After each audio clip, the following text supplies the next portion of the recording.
Welcome, Braveheart, to Celine's Romance Collections. Before we uncover today's story, I want to take a moment to connect with you. Drop a comment below and tell me where in the world are you watching from. Are you listening from the US, the UK, Australia, Canada, South Africa? Wherever you are the reason this channel exists. If you haven't already subscribed, please hit that subscribe button right now. We're growing every single day, and I want you to be part of this incredible journey. We're building a community of romance lovers who believe in destiny, second chances, and love that refuses to break. Your support, every like, every comment, every share inspires me to keep bringing you these epic stories. So let's make today count. Subscribe, comment. Now, sit back, relax, turn off the world for a moment, and let's begin. Most legends begin with power, but Annabelle's legend began with loss. Not the loss of a crown, not the loss of a kingdom, but the loss of everything. She was her name, her voice, her very existence, all buried beneath the mask of the weakest Omega in Ashenvale. For 7 years, she never wore the title she was born to carry. 7 years living as a shadow in a village that mocked her by daylight and never knew she defended them after dark. An invisible girl selling healing herbs for copper coins while nobles sneered. A scorned Omega who limped through market squares while warriors laughed. And to the people she protected every single night, the families she saved from rogues, the children she carried from burning buildings, the men she pulled from ambushes, she was no one. The Shadow Guardian was just a legend, a hooded vigilante who moved through darkness like smoke. But Annabelle had never meant to become a ghost. Not when she was born Princess Annabelle of Embermore, heir to a kingdom of silver towers and moonlit gardens. Not when she was trained as her realm's finest warrior before she'd seen 14 summers. Not when her parents, the king and queen, taught her that strength wasn't something you took, but something you gave away until you became unbreakable. She never looked back at her former life, and that was how it had to be. Because Annabelle wasn't just hiding from shame. She was hiding from the rogue Alpha, who had murdered her parents, slaughtered her kingdom, and spent 7 years hunting for the one heir who escaped. She was hiding from seers who had prophesied her return. She was hiding from destiny itself. And she wasn't hiding alone. 7-year-old Cade Stormborn, the orphan boy she'd found bleeding in an alley 2 years ago, abandoned by his pack after watching his parents die, was the only person who knew the truth. The only family she had left. The only reason she remembered how to smile. To save him, she had buried Princess Annabelle in a garden grave and become someone forgettable. To protect him, she had learned to endure mockery without flinching. To give him a future, she had surrendered her own. 3 months ago, under the cover of a moonless night, she had done something reckless.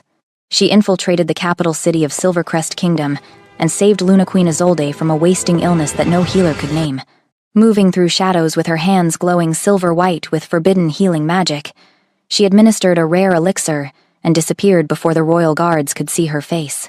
The queen caught only a blurred glimpse, silver eyes behind a black hood, the scent of wildflowers and steel, mercy and death intertwined. The Shadow Guardian had saved a queen, and the queen had never forgotten. So perhaps this is not a legend at all, but something older, darker, more primal, a story of wolves and war, of kingdoms and curses, of a girl who gave up her crown not for a prince, but for the life of a child the world had abandoned.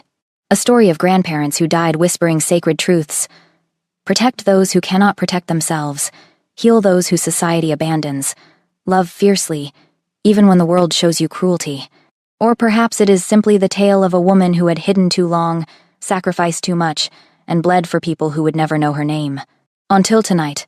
Until a dying stranger crashed through the forest behind her cottage and collapsed face first into her moonflower garden, his royal armor torn and bloodied, his back shredded by claws, and his chest bearing the unmistakable crest of Silvercrest, a silver wolf beneath twin moons, until she looked into his fading golden eyes, and her wolf screamed the word that would destroy everything she'd built.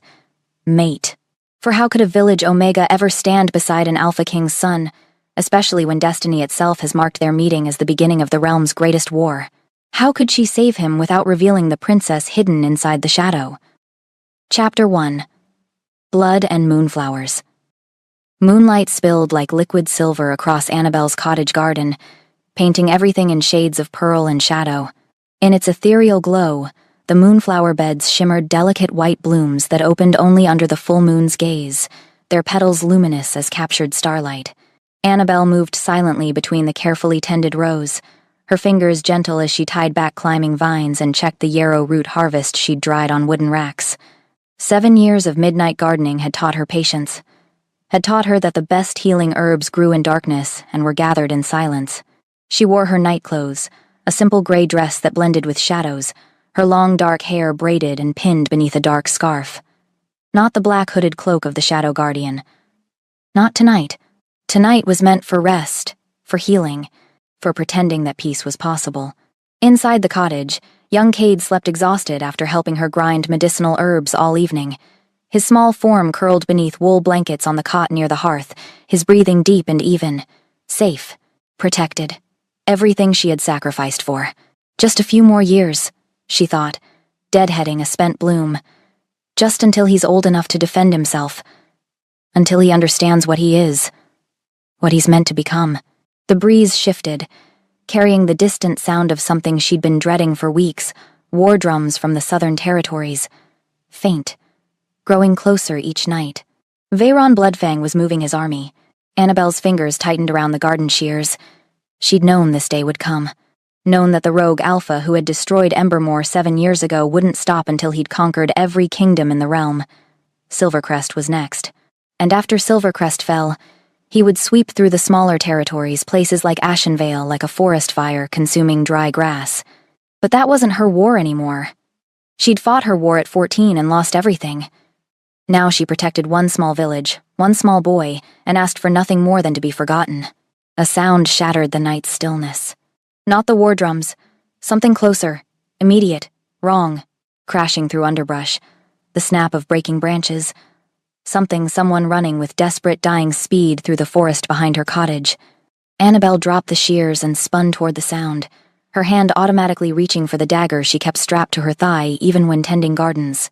Her senses sharpened, her wolf rising just beneath her skin, reading the night for threats. The crashing grew louder. Closer. And then, a figure burst from the tree line. A man, tall and broad-shouldered, wearing torn armor that gleamed red and silver in the moonlight. He staggered forward 3 steps, his movements jerky and uncoordinated, the movements of someone operating on pure will when their body has already surrendered. Blood. There was so much blood. It covered him. Soaked his black shirt beneath the armor. Dripped from slashes across his back that revealed white bone through shredded muscle. Coated his hands as he pressed them uselessly against a stomach wound that should have killed him hours ago. He took one more step toward her cottage, and collapsed face first into her moonflower beds. For a heartbeat, Annabelle couldn't move, couldn't breathe. Her mind catalogued impossible details with trained precision. Royal armor. Silvercrest design. Silver inlay work too expensive for anyone below nobility. Claw marks. 4 parallel slashes. Wolf claws, not beast claws. The scent underneath the blood and poison alpha bloodline. Strong, ancient, pure. And there, gleaming on his chest plate even through the dirt and gore, a crest she'd seen only once before, 3 months ago when she'd infiltrated the palace to heal the queen. A silver wolf beneath twin moons, surrounded by 9 stars. The royal crest of the Alpha King's family, the 9th Alpha's heir, the king's only son.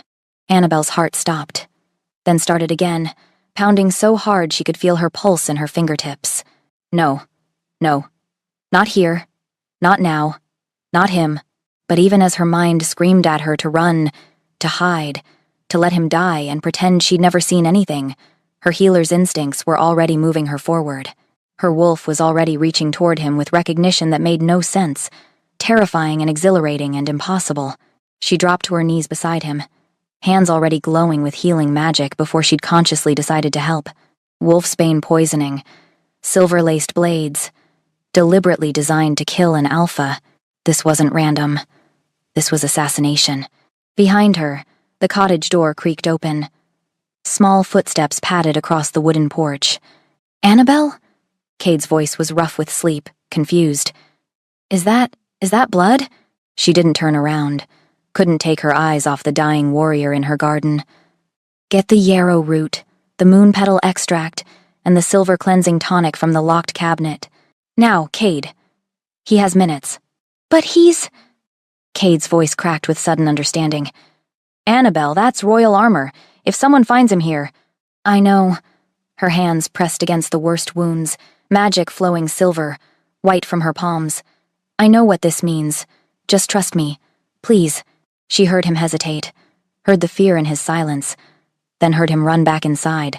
Annabelle's healing magic poured into the stranger, the Ninth Alpha's heir, though she refused to let herself think his name, refused to make this personal. The wolfsbane was insidious, threading through his veins like liquid night, reaching toward his heart to stop it permanently. Too much. Too strong. Whoever did this wanted to make absolutely certain he died. But they hadn't counted on him finding a healer who'd been trained by Embermore's finest physicians before the kingdom fell.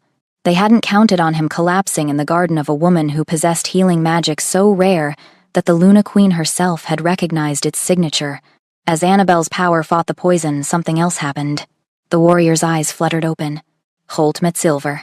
Wolf recognized Wolf.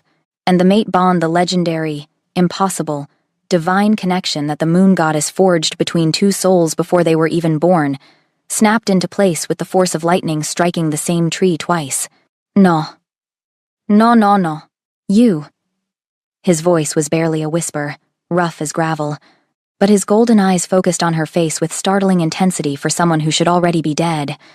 I know. You're sent. Annabelle's hands faltered. Impossible. We've never met.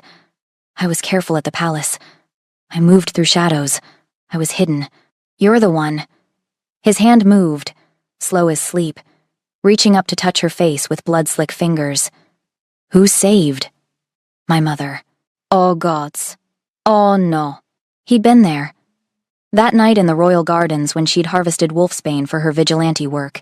He'd been walking in the gardens with his advisor, and she'd hidden in the topiary shadows, and his wolf had been restless, searching for something he couldn't name.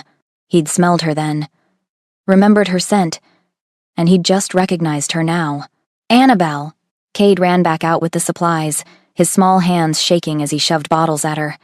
The rogues there are rogues in the forest. I can hear them. They're hunting for something. They're hunting for him. They're making sure he's dead. They're coming here. Somewhere deep in the Bloodwood Forest, Annabelle knew she knew with the certainty of someone who'd watched kingdoms burn that rogue Alpha Veyron Bloodfang smiled as he sharpened his claws. The heir was supposed to be dead. The kingdom would fall. And tomorrow at dawn the war would begin. But the Shadow Guardian had other plans. The dying warrior's golden eyes held hers, and even through the haze of poison and pain, she saw recognition there, saw the mate bond flaring bright enough to burn, saw the questions he couldn't ask because unconsciousness was pulling him under again. Beside her, Cade whispered the question that would change 7 kingdoms forever. Annabelle, if we save him, does that mean we have to leave? Her hands never stopped glowing, never stopped fighting the poison that wanted to steal away the stranger who was somehow, impossibly, the mate her wolf had been crying for across 7 years of hiding. Yes, little brother. Her voice was steady despite her racing heart. Despite the sound of rogues crashing through the forest, despite the terrifying recognition in those golden eyes, it means we finally stop hiding. She met the warrior's fading gaze, watching consciousness slip away even as her magic anchored his life to the physical world. I know who you are, Tiberius Ironheart. Ninth Alpha's heir. The king's legendary warrior son. The Manseers prophesied would stand beside Embermore's lost princess when Shadow and Silver finally united. I know this is a trap. I know saving you means revealing myself. I know Bloodfang orchestrated this entire thing to draw me out of hiding, and I'm going to save you anyway. It means, Annabelle continued, her silver eyes blazing bright enough to rival the full moon overhead, we finally go home. But to understand how a scorned Omega became the only thing standing between a dying prince and the war that would devour 7 kingdoms, to understand why a little boy with prophetic dreams and a woman with a crown buried in ashes would risk everything for a stranger, you must first understand what they were running from. You must understand the night Embermore fell. Chapter 2. The Poisoned Air. Cade, help me! Annabelle's command cut through the night air like a blade. We need to get him inside. Now. The 7-year-old boy didn't hesitate. Despite his small size, Cade moved with the efficiency of someone who'd done this before, someone who'd helped drag wounded rogues and bleeding villagers to safety during the Shadow Guardian's midnight patrols. Together, they hooked their arms under Tiberius's shoulders and hauled him toward the cottage. He was impossibly heavy, dead weight wrapped in blood-soaked armor. His head lolled against Annabelle's shoulder, and she caught another wave of his scent, pine and steel, and something wilder, something that made her wolf keen with desperate recognition. Not now. Focus. He's dying. They dragged him through the doorway, his boots scraping across the wooden threshold, leaving dark smears behind. Annabelle's modest cottage with its herb-drying racks, its simple hearth, its single room divided by threadbare curtains, had never been meant to harbor royalty, had never been meant to become the site where a kingdom's fate would be decided. But the moon goddess clearly had other plans. "The table!" Annabelle gasped, steering toward the sturdy wooden workbench where she prepared her remedies. "Clear it. Everything off." Cade swept bottles and dried herbs aside with ruthless efficiency. Glass shattered. Precious supplies scattered across the floor. None of it mattered. Nothing mattered, except the man whose life was measured in minutes now, not hours. They heaved Tiberius onto the table with a final surge of strength. His armor clanged against the wood.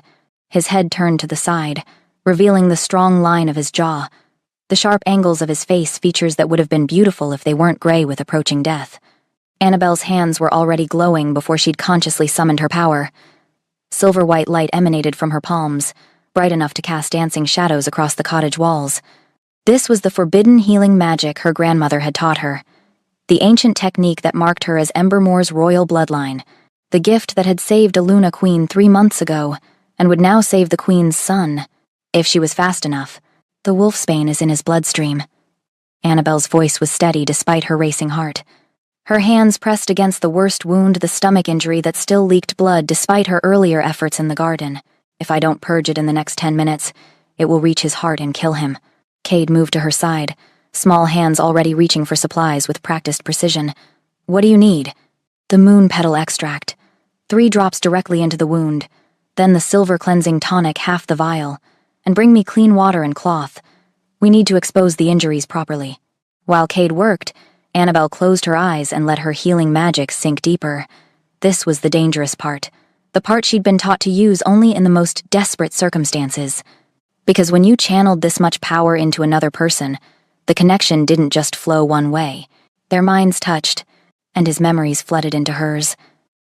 Tiberius Ironheart riding through a mountain pass at dusk, his elite guard of 12 warriors surrounding him. A diplomatic mission to negotiate with Bloodfang before war became inevitable. His father's final words echoing in his mind. "Bring us peace, son, or bring us warning." The ambush erupting from nowhere, 50 assassins dropping from the cliffs above, more emerging from the trees. Not random rogues, trained killers, Bloodfang's personal executioners. His men dying in the first 30 seconds. Throats torn out, hearts pierced, no chance to even draw weapons. Tiberius's wolf exploding to the surface with primal fury, his sword singing as it carved through enemy after enemy, blood spraying across stone, bodies falling, 10 assassins, 20, 30, fighting like a man possessed because he knew this was a trap, designed specifically to kill him, knew his father would lose his only heir, knew the kingdom would fall without him. 43 assassins dead by his blade and claws before the wolfsbane-laced silver finally found its mark. A dagger between his ribs, another across his back, poison flooding his system faster than his healing could fight it. And standing at the edge of the massacre, watching with ancient, hungry eyes, Veyron Bloodfang, the rogue alpha who'd burned kingdoms and murdered kings. His scarred face split in a cruel smile. "Run, little prince." Bloodfang's voice echoed in the memory. "Run as far as your dying legs will carry you. I want them to find your corpse in some forgotten corner of the realm. I want them to know that not even the 9th Alpha's heir can escape me." Tiberius running, bleeding, dying, his wolf screaming that something waited ahead, something important, something essential, something that smelled of wildflowers and steel and salvation. Annabelle gasped as she broke the connection, her healing magic surging with new urgency. She'd seen it, seen everything, seen Bloodfang's face, the monster from her nightmares made flesh and memory. He orchestrated this. He let Tiberius escape just far enough to die somewhere convenient, somewhere that would demoralize Silvercrest, somewhere that would prove no one was safe.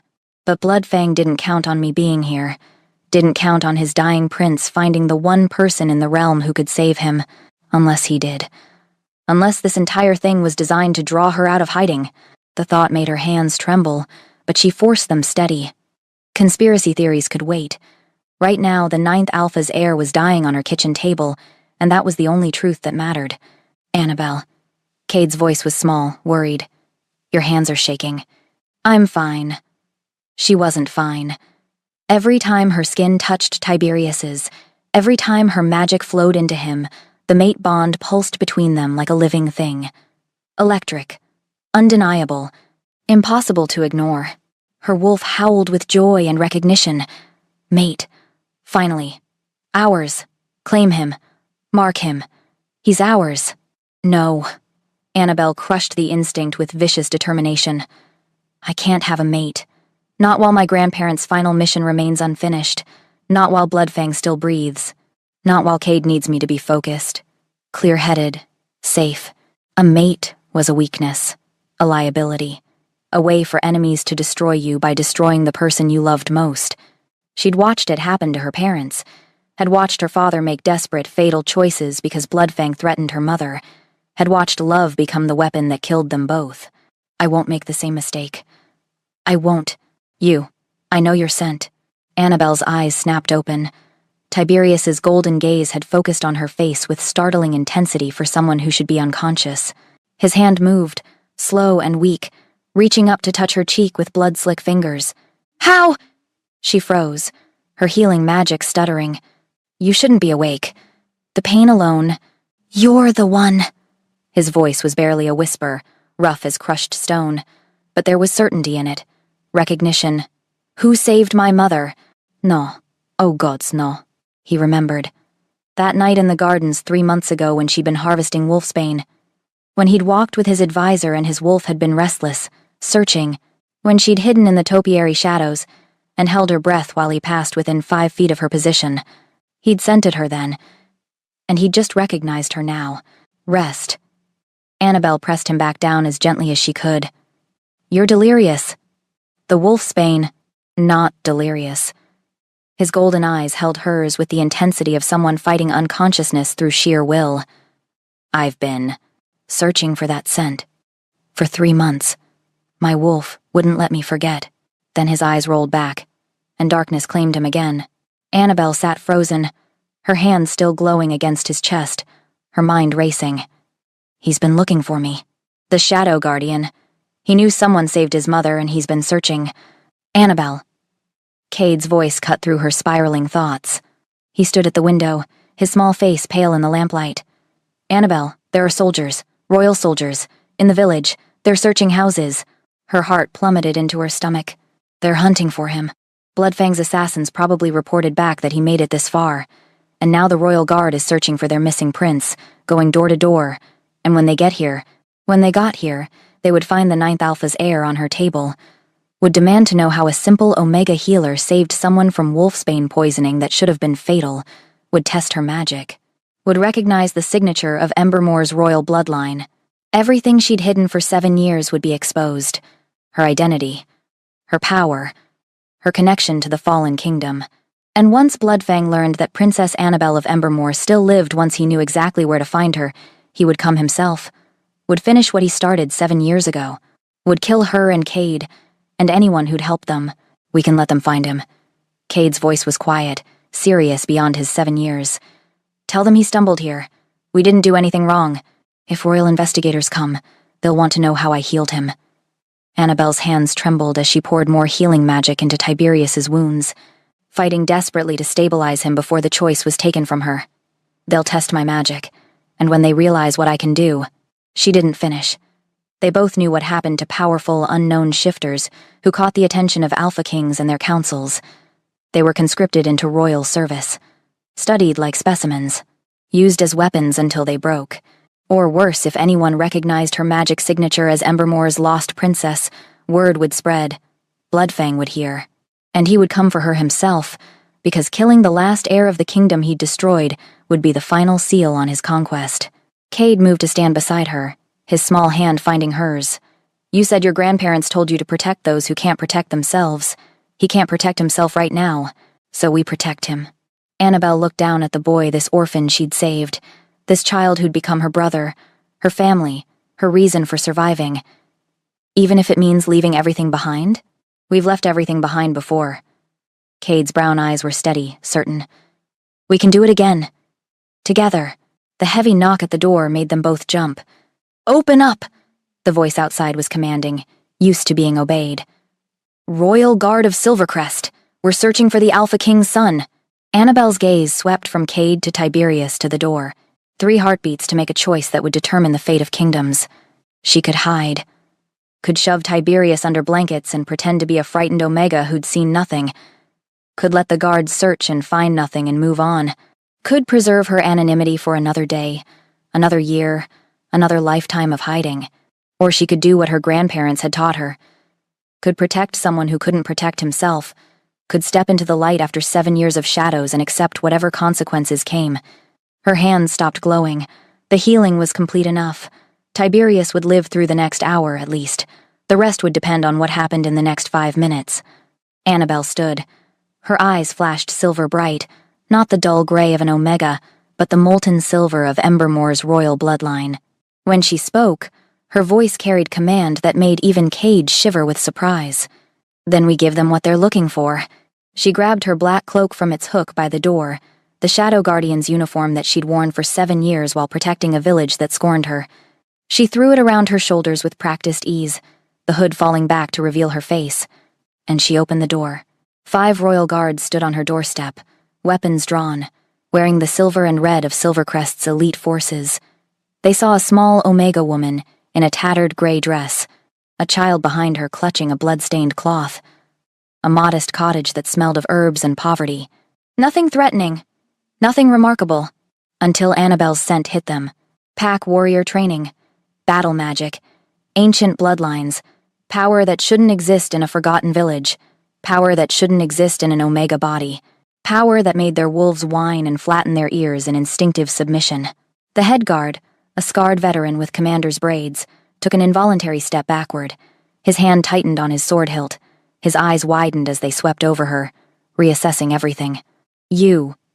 His voice was shock and confusion and dawning realization. What are you? Annabelle met his gaze without flinching. Without fear. For the first time in 7 years, she let them see exactly what she was. Let them see the queen hiding inside the Omega, the warrior disguised as a victim. The last heir of Embermore standing in a forgotten cottage garden with moonlight in her hair and royal magic glowing in her eyes. I'm the one who's going to save your prince. Her voice was steel wrapped in silk, command wrapped in courtesy. Now get out of my way. Chapter 3. The journey begins. The head guard's wolf pressed against his skin, whining in confusion. His hand trembled on his sword hilt, not with aggression, but with the instinctive submission that came when facing a predator disguised as prey. Behind him, his 4 soldiers shifted uneasily, their eyes wide as they registered what their noses were telling them. This wasn't an Omega. Whatever stood before them wearing a tattered gray dress and a black cloak, it wasn't what they'd expected to find in a forgotten village cottage. Commander Oberon, sir? One of the younger guards, barely 20, his silver armor still gleaming with newness, took a step backward. Should we... Quiet. Oberon's voice was steel, but Annabelle could hear the uncertainty beneath it. His scarred face, evidence of decades of service, showed the calculation of a veteran reassessing a battlefield. The Alpha King sent us to find his son. Stand aside, Omega, and we'll overlook your irregular magic. Annabelle didn't move from the doorway. Behind her, she could hear Cade's quiet breathing, could feel his presence at her back like a small, fierce anchor. Beyond him, Tiberius lay unconscious on her work table, his life hanging by threads she'd woven from desperation and forbidden power. Your prince has approximately 2 hours before the wolfsbane in his system causes permanent damage to his wolf. Her voice was ice wrapped in silk, the tone her mother had used when addressing foreign ambassadors who tested her patience. I've stabilized him, but moving him without my continued healing will kill him. So here's what's going to happen. I'm coming with you to Silvercrest. The boy comes too. And we don't stop until your prince is breathing properly again. Oberon's jaw tightened. You expect us to bring an unknown Omega and a child into the royal capital? To give you access to the heir to the throne? Woman, I don't care what power you're radiating. Then watch him die. Annabelle's eyes flashed molten silver. Load him into your carriage without me and see how long he lasts. The wolfsbane I purged will creep back through his system within the hour.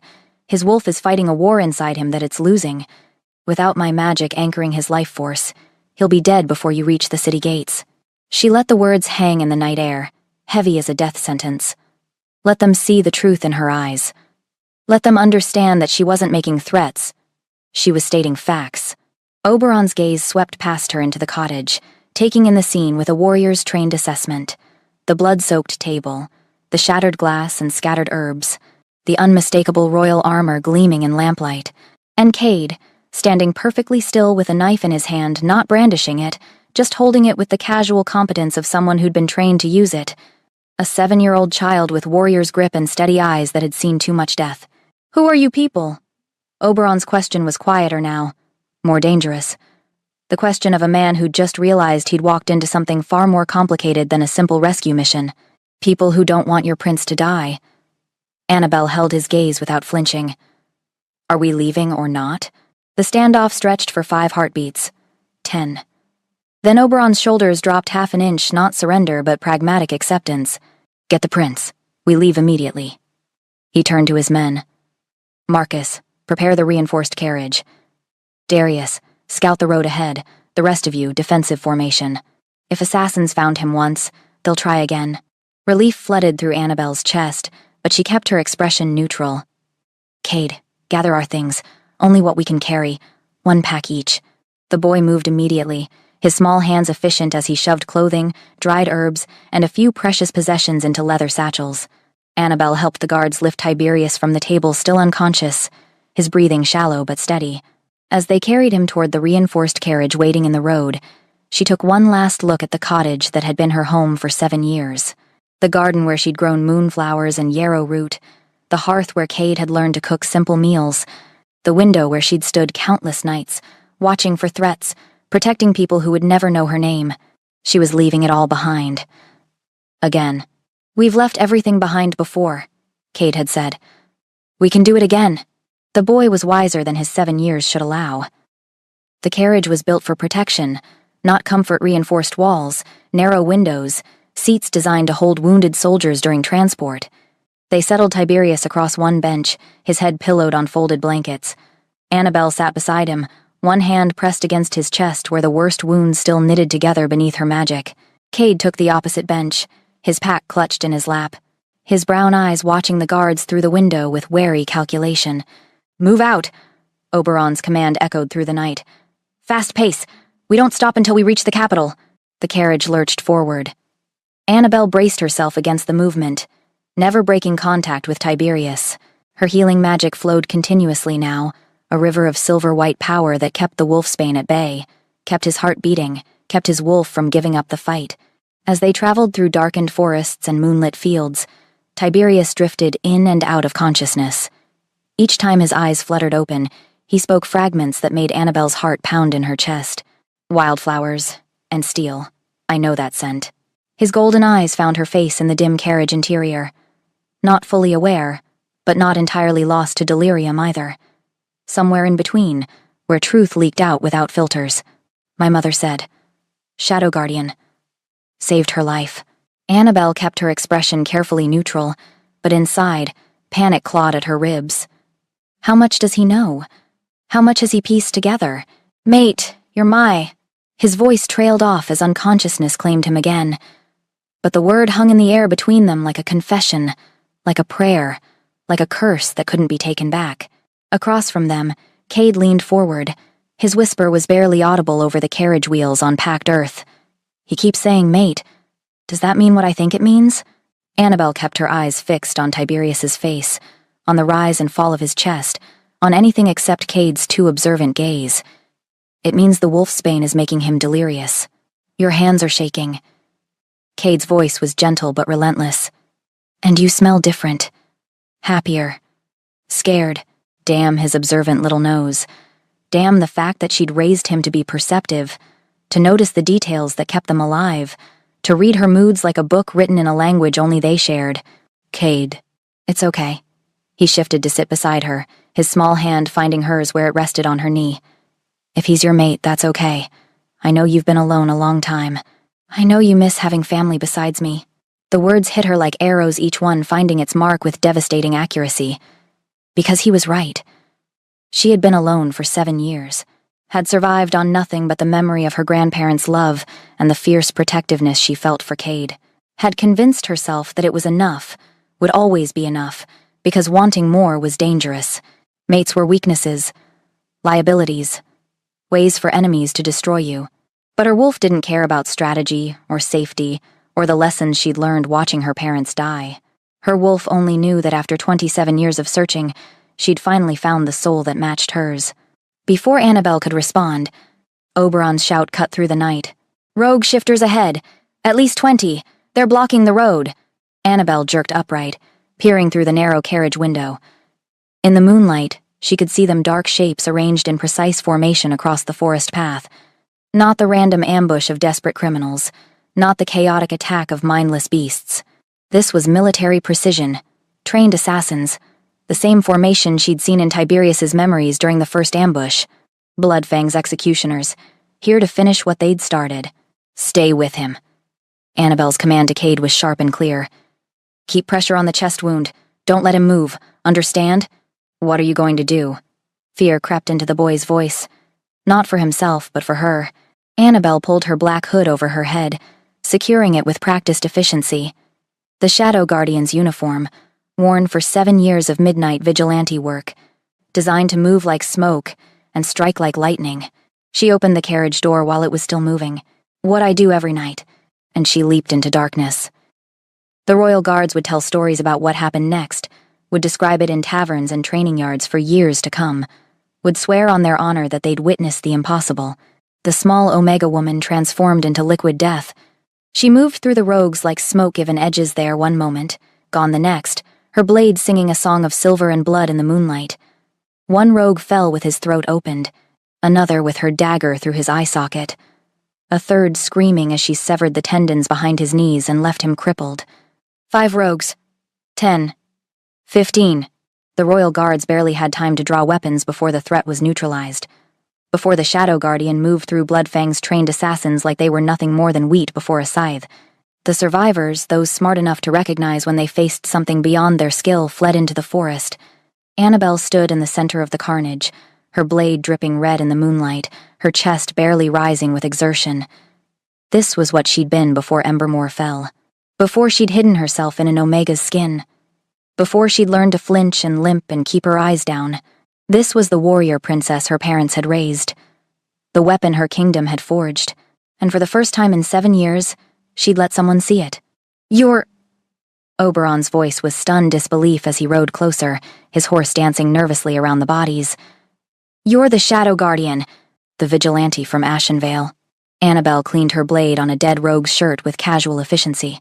Among other things, the story said the Guardian was a man, a warrior, people see what they expect to see, commander. She sheathed her dagger and turned back toward the carriage, where Cade's pale face watched from the window. "Now, unless you want more of Bloodfang's assassins finding us, I suggest we keep moving." As they resumed travel faster now, the guards, rattled by what they'd witnessed, Oberon rode alongside the carriage. His eyes studied Annabelle through the window with new understanding, new calculation. "That fighting style," his voice was careful, probing. "I've only seen it once before, in ancient texts about the Embermore Royal Guard." Annabelle's blood ran cold, but she kept her expression neutral, bored even. "Then you read too many old books. Embermore fell 7 years ago. Their princess disappeared. Some say she died with the kingdom. Others say she escaped. Fascinating." Annabelle's tone suggested it was anything but. "Is there a point to this history lesson, Commander?" Oberon opened his mouth to respond, but Tiberius's voice, stronger now, clearer, cut through the conversation. "You're healing me." Annabelle's attention snapped to the wounded prince. His golden eyes were focused, aware, tracking her face with an intensity that made her skin prickle. This wasn't delirium. This was complete, terrifying consciousness. "Yes. Why?" The simple question carried layers of meaning. Why save an enemy's son? Why risk exposure? Why care whether an Alpha King's heir lives or dies? Annabelle met his gaze steadily, refusing to look away first. "Because letting you die would start a war that kills thousands. A faint smile tugged at Tiberius's lips despite the pain he must be feeling. Practical, I like that. Then his expression grew serious, and his voice dropped lower, intimate, despite Cade and the guards listening. But that's not the only reason. I don't know what you... I can feel it. His hand moved slowly, deliberately, until his fingers wrapped around hers where they rested on his chest. The bond. You feel it too. The mate bond pulsed between them like lightning contained in flesh. Annabelle tried to pull away, but his grip was surprisingly strong for someone who'd been dying 2 hours ago. What I feel is irrelevant. You're the Ninth Alpha's heir. I'm the woman who saved my mother's life 3 months ago. Tiberius's golden eyes held hers with the fierce certainty of someone who'd spent months searching for answers. The woman who just slaughtered 20 assassins to protect me. The woman whose scent has haunted my dreams since the night I stood in the royal gardens and smelled wildflowers and steel. Annabelle's breath caught. He was there. That night when she'd hidden in the topiary shadows, when he'd walked past with his advisor discussing marriage alliances, when his wolf had been restless. He'd been searching for her. For 3 months, the Ninth Alpha's heir had been hunting for the shadow guardian who'd saved his mother, and now he'd found her. Before Annabelle could form a response, horns sounded in the distance. Deep, resonant, terrible, the war horns of an army on the move. Oberon's face went pale in the moonlight. That's the Bloodfang army's signal. They're attacking. Attacking what? Cade's voice was small, frightened. Everything. Oberon's hand tightened on his reins. Every village between here and Silvercrest. It started. Annabelle looked at Tiberius, at the mate her wolf recognized, at the prince who'd been searching for her, at the heir whose death or survival would determine the fate of kingdoms. Then at Cade, at the brother she'd saved, at the child she'd died to protect, at the prophesied guardian who didn't yet understand his own destiny. Then at the horizon where smoke was beginning to rise, painting the night sky with the colors of burning villages. The war had begun, and she was carrying the only man who might be able to stop it. Tiberius's grip on her wrist tightened. When he spoke, his voice carried the command of someone born to rule, even flat on his back in a moving carriage. If we're going to survive this, if we're going to save my kingdom, I need to know who you really are. I'm no one. The lie tasted like ash on Annabelle's tongue. A village healer, an Omega. You're a liar. No cruelty in the words, just certainty. Just the recognition of someone who saw through every mask she wore. But you're my liar, and I'm going to figure out every secret you're hiding. His thumb brushed across the inside of her wrist right over the pulse point, where her heartbeat betrayed every emotion she tried to hide. And the mate bond flared so bright between them that for one terrifying, exhilarating moment, the entire world disappeared. There was only gold meeting silver, only wolf recognizing wolf. Only the beginning of something that would either save 7 kingdoms or destroy them all. Chapter 4. The Queen's Recognition. Dawn broke over Silvercrest like a wound bleeding gold across the horizon. The capital city rose from the valley floor in tiers of silver stone and white marble, centuries of construction, creating a mountain built by human hands rather than geological patience. The palace crowned the summit, its towers catching the first rays of morning light and throwing them back at the sky like a challenge to the gods themselves. It should have been beautiful. Would have been beautiful if not for the smoke. Black columns rose from the southern territories, staining the sunrise with evidence of burning villages. Bloodfang's army had begun its march. While Annabelle had fought to save one man's life, hundreds, maybe thousands, had lost theirs. The carriage slowed as they approached the palace gates. Annabelle kept her hand pressed against Tiberius's chest, her healing magic flowing continuously despite the exhaustion pulling at her bones. She'd been channeling power for hours without rest, without food, without anything but the desperate need to keep him alive. Beside her, Tiberius watched her face with those unsettling golden eyes. He'd stopped drifting in and out of consciousness an hour ago. Now he was fully aware, fully present, and studying her like she was a puzzle he intended to solve. Across from them, Cade had fallen asleep finally, his small body curled in the corner of the bench, his face peaceful in a way that made Annabelle's chest ache. 7 years old, and he'd already seen more death than most warriors witnessed in a lifetime. I should have kept him away from this. Should have hidden him better. Should have... Stop. Tiberius's voice was quiet but firm. Whatever you're blaming yourself for, stop. You don't know what I'm thinking. Your scent changes when you're anxious. Gets sharper. like steel being honed. His thumb brushed across the back of her hand where it rested on his chest. "And you keep looking at the boy like you're afraid someone's going to take him from you." Annabelle pulled her hand away, or tried to. Tiberius's fingers closed around her wrist with surprising strength. "Don't. Not a command. A request. The bond. It helps. When you're touching me, the pain is less. The wolfsbane fights less hard. She should refuse, should maintain distance, should remember that mates were weaknesses, and this man was the son of an alpha king, and nothing good could come from this connection. But she left her hand where it was. The carriage stopped. Outside, she could hear Oberon shouting orders, guards running to positions, the organized chaos of a palace responding to crisis. The door opened. Morning light flooded in, and with it came the scent of a different kind of power. Older, deeper, the accumulated authority of bloodlines that had ruled for centuries. Alpha King Magnus Ironheart stood at the base of the palace steps. He was a mountain of a man, easily 6.5 feet tall, shoulders broad enough to carry kingdoms, silver-streaked dark hair pulled back from a face carved by war and wisdom. His eyes were the same gold as his son's, but harder, colder, weighted by decades of impossible choices. Behind him stood Luna Queen Isolde, elegant where he was imposing, graceful where he was powerful. Her silver blonde hair was woven with pearls and moonstone. Her blue eyes were sharp as winter ice, missing nothing. Tiberius tried to stand. Annabelle helped him, her arm around his waist, taking more of his weight than she should be able to lift. Together they emerged from the carriage into the dawnlight. "My son." Magnus's voice broke on the second word, 2 syllables carrying more emotion than Annabelle had expected from an alpha king. "My son. Father." Tiberius struggled to straighten, to stand without support, to be the warrior prince his reputation demanded. "I'm sorry. I failed the mission. Bloodfang, you're alive. That's all that matters." Magnus crossed the distance in 3 strides, and pulled Tiberius into an embrace that was both gentle and desperate, the hug of a father who'd believed his child was dead. "Everything else can be rebuilt, renegotiated, revenged, but you cannot be replaced."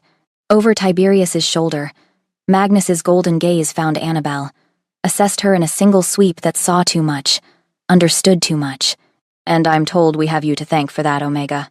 The title sounded wrong in his mouth, like he was testing it, tasting the lie, waiting to see how she'd respond. Annabelle inclined her head, not quite a bow, but acknowledgement. "I did what anyone would do, Your Majesty. Commander Oberon's report suggests otherwise." Magnus released his son but kept one hand on Tiberius's shoulder, anchoring him. "He says you healed wounds that should have been fatal, that you fought off 20 of Bloodfang's assassins, that you did things no Omega should be capable of." Before Annabelle could respond, Isolde moved forward. The Luna Queen's eyes had been fixed on her since she'd emerged from the carriage. Now, as she drew closer, Isolde went rigid. Her nostrils flared.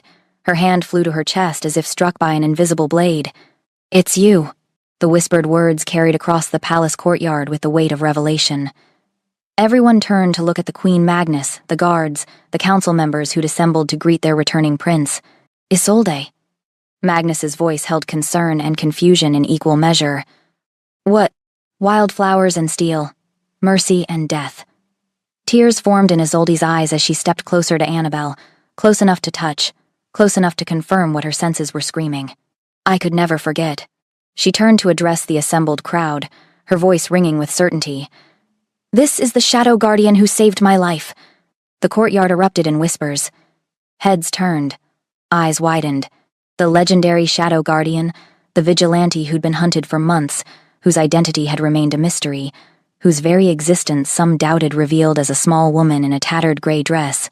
Impossible, yet the Luna Queen herself confirmed it. Councilmember Thorne, a thin man with calculating eyes and expensive robes, stepped forward. "Your Majesty, with respect, we've searched for this vigilante for months, sent our best trackers. Surely you must be mistaken. I would stake my crown on it." Isolde's voice was steel wrapped in silk. She took Annabelle's hands in hers, tears streaming freely now. "I sent you that letter. The Queen remembers. Did you receive it?" Annabelle's mouth was dry. Every instinct screamed at her to run, to hide, to deny everything. But Kate had climbed out of the carriage and stood at her back, and Tiberius was beside her, and there was nowhere left to run. "I did, Your Majesty. Then you know I've been searching for you. To thank you properly. To offer you a place in my court.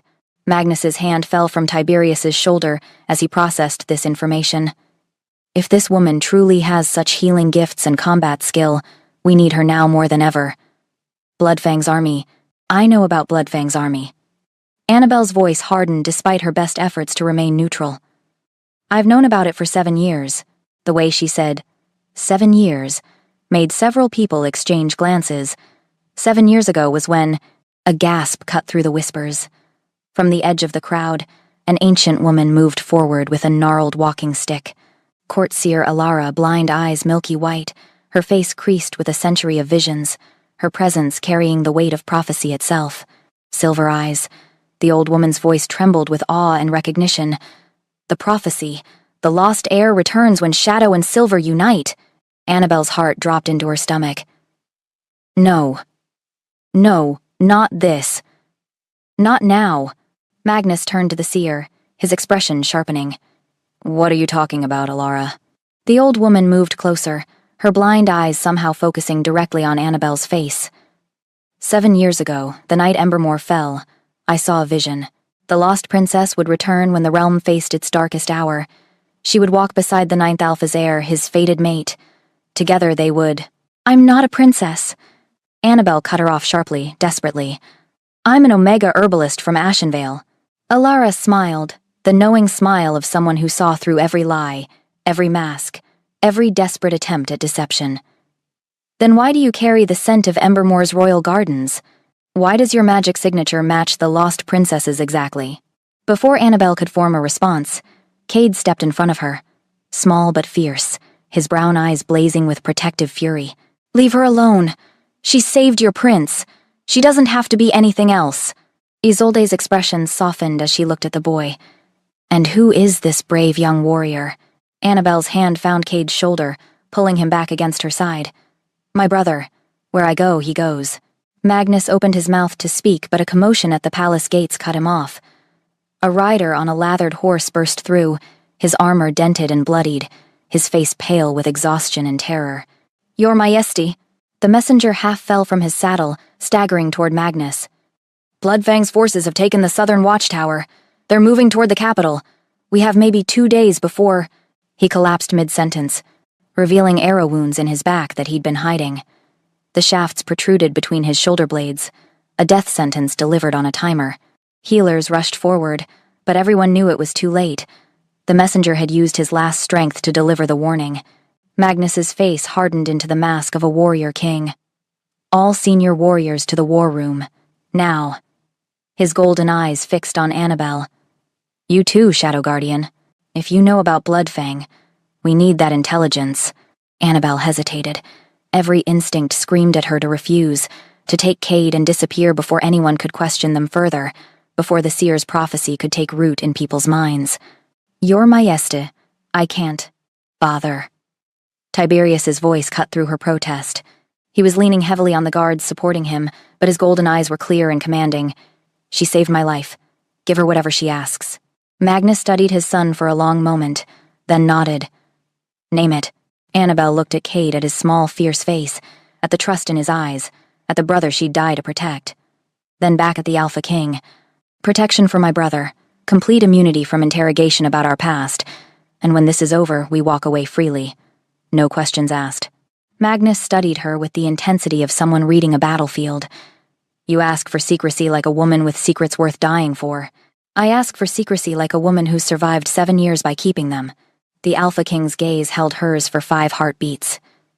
10. Then he nodded once. Done. You have my word as Alpha King. But behind him, Seer Alara whispered to herself, words that carried across the suddenly silent courtyard. The princess returns. The war begins.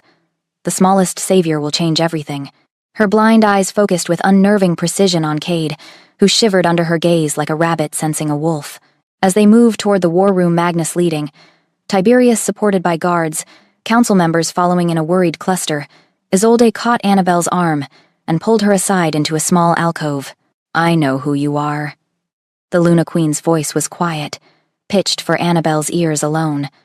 I've known since the night you healed me. Your magic carries the signature of Embermore's royal bloodline I studied under their healers in my youth. Unnabilistifend. Your Majesty. Your secret is safe with me. Isolde's grip on her arm was gentle but firm. But Annabelle Nightwhisper, last princess of Embermore, you should know something. She glanced at Cade, who waited nearby with the patient wariness of someone who'd learned to be ready for anything. That boy you saved 2 years ago, he's not just any orphan. His parents were the last guardian wolves of the ancient bloodline. Bloodfang killed them specifically to prevent the prophecy, because the seers predicted that child would one day save an Alpha King's life. Annabelle's world tilted. The corridor spun. Her vision narrowed to Isolde's face, to the truth written in those ice-blue eyes. You didn't just save a random orphan. Isolde's voice was soft, almost pitying. You saved the future savior of the realm. Chapter 5. War Strategy and Hidden Truths. Annabelle had no time to process Isolde's revelation. No time to absorb the truth that Cade, the orphan she'd found bleeding in an alley, was prophesied to save an Alpha King's life. No time to understand what that meant for the war ahead, for their survival, for everything she'd sacrificed to keep him safe. Because Magnus was already striding toward the war room, and commanders were gathering, and the fate of 7 kingdoms hung in the balance of the next hour's decisions. She followed, Cade's small hand gripping hers, Isolde's words echoing in her mind like prophecy and curse combined. The war room was a cathedral dedicated to violence, high-vaulted ceilings, walls lined with weapons from 1,000 campaigns, and dominating the center. A massive oak table carved with the topography of the entire realm. Maps covered every inch of its surface, held down by battle markers that showed Bloodfang's forces spreading like plague across the southern territories. Magnus stood at the head of the table, golden eyes sweeping across the assembled commanders. Tiberius leaned heavily against the table's edge, still pale but refusing to rest. Commander Helena, a scarred veteran with iron-gray hair, stood beside him, her expression grim. Council Member Thorn lurked near the shadows, his calculating eyes missing nothing. And Isolde took her position at Magnus's right hand, the Luna Queen's presence adding weight to every decision. Annabelle stood apart, Kada beside her, both of them outsiders in this room, of power and bloodlines and ancient authority. Report. Magnus's voice cut through the murmured conversations like a blade. Helena stepped forward, her finger tracing the red markers that represented enemy forces. Bloodfang has 5,000 trained rogues. We have 3,000 royal guards. The math is simple. We're outnumbered, outflanked, and out of time. What about reinforcements from the northern packs? Magnus's jaw tightened. I sent messengers 3 days ago. 2 days away at minimum. Helena's voice was bleak. Bloodfang will reach the capital by tomorrow night. We'll be fighting alone. Silence settled over the room like a shroud. Annabelle studied the maps, her eyes tracing the positions, the terrain, the assumptions underlying every strategic decision. And she saw the mistake they were making. The same mistake Embermore's commanders had made 7 years ago. They were defending against the wrong threat. You're positioning your forces wrong. Every head in the room turned to stare at her. The small Omega woman in a tattered dress, standing in a war room full of hardened commanders, presuming to question their strategy. Commander Thorn's lip curled. Excuse me? I've been planning military strategy for 30 years. Then you should know better than to mass your forces at the southern gate. Annabelle moved to the table, her finger pointing to the markers clustered at the city's main entrance. Bloodfang won't attack there. Magnus's eyes narrowed. How could you possibly know his strategy? Annabelle met his gaze without flinching. Because I watched him destroy an entire kingdom using it. The room went silent. Even Thorn's objections died in his throat. Annabelle's fingers traced routes across the map with disturbing confidence. The movements of someone who'd studied these tactics, who'd seen them executed, who'd paid for this knowledge in blood and ash. Bloodfang doesn't win by numbers. He wins by chaos. He'll send small strike teams to burn your supply lines while his main force circles to attack from the east, the side you think is protected by the mountain pass. Tiberius straightened despite his wounds. The pass is too narrow. No large force could move through it without being detected. Not unless they've been widening it for months in secret. Annabelle's voice was flat, certain. Which they have. Helena leaned forward, her scarred hands braced against the table. How do you know this? A bitter smile touched Annabelle's lips. Because he used the exact same strategy 7 years ago. While everyone defended Embermore's main gates, He attacked from the supposedly impossible mountain route. By the time we realized what was happening, half the kingdom was already burning. Magnus's voice was quiet, waited. You were there. At Embermore's fall. Annabelle didn't answer, but her silence spoke. Volumes painted pictures of a 14-year-old princess watching her world burn, of grandparents dying to smuggle her to safety, of 7 years spent hiding from a monster who'd taken everything. If you know his strategy, Helena's voice was urgent now, respectful, then you know how to counter it. Annabelle reached into her pack the worn leather satchel she'd grabbed from her cottage before fleeing into uncertainty. Her fingers found the rolled parchments wrapped in oiled cloth, protected from moisture and time and the desperate years of hiding. She spread them across the table. Ancient documents. Embermore's royal seal pressed into wax that had somehow survived 7 years. Maps and tactics and counter-strategies written in elegant script by commanders who'd been dead for nearly a decade. These are Embermore's final war strategies. Her voice was steady despite the emotion threatening to choke her. My grandparents died protecting them. They contain the only counter-tactics that work against Bloodfang's army. Tiberius reached out, his fingers tracing the seal with recognition that made Annabelle's stomach drop. These are authentic royal documents. Where did you... She watched realization dawn across his face. Watched the pieces fall into place. Watched him understand what she'd been hiding since the moment he'd collapsed in her garden. You're her. His golden eyes met hers with the certainty of someone who'd just solved an impossible puzzle. You're Princess Annabelle. The room erupted. Guards moved to positions, hands falling to weapons. Council members backed away, whispers spreading like wildfire. Someone shouted for Seer Alara. Thorne's face twisted with shock and calculation in equal measure. Annabelle stood perfectly still in the center of the chaos, a cornered wolf showing no fear. A queen who'd learned to survive by hiding, now forced into the light by necessity and fate. Yes. Her voice cut through the commotion like a bell. I'm the last heir of Embermore. Bloodfang murdered my parents when I was 14. My grandparents smuggled me out during the final burning. I've been hiding for 7 years. She turned to face Magnus directly, her silver eyes blazing with the desperate courage of someone who had nothing left to lose. And now I'm offering you the only chance you have to defeat the man who destroyed my kingdom. Are you going to accept my help, or waste time with politics while your realm burns? Magnus raised one hand. The gesture was small, but absolute authority radiated from it. The room fell silent. Guards stopped moving. Council members stopped whispering.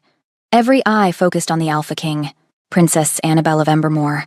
He bowed. Actually bowed his spine, bending forward in a gesture of respect that made the entire room gasp. An Alpha King bowing to a refugee, to an Omega, to a woman who'd arrived at his palace covered in his son's blood. You've saved my son, revealed your identity to help my kingdom, and offered knowledge that might save thousands of lives. Magnus straightened, his golden eyes holding hers with fierce respect. Your secrets are safe here, and your strategic knowledge is now our most valuable weapon. Relief flooded through Annabelle's chest so powerfully she had to lock her knees to keep standing. Then we have work to do. For the next hour, Annabelle transformed from refugee to commander. She outlined a comprehensive counter-strategy drawn from the ancient scrolls and 7 years of studying Bloodfang's patterns from hiding. Her fingers traced defensive formations across the maps. Here and here positions that appear weak but are actually traps. When Bloodfang's advance forces hit them, they'll think we're collapsing.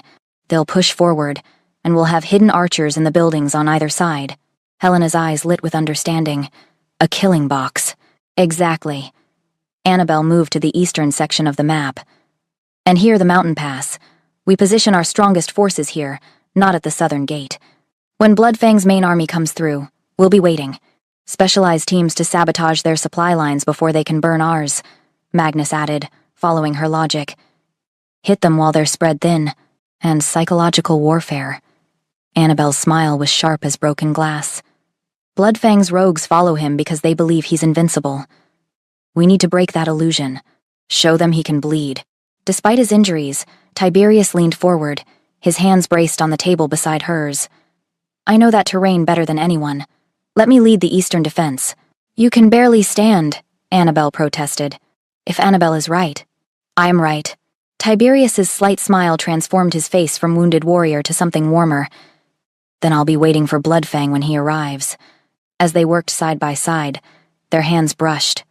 Once, Twice.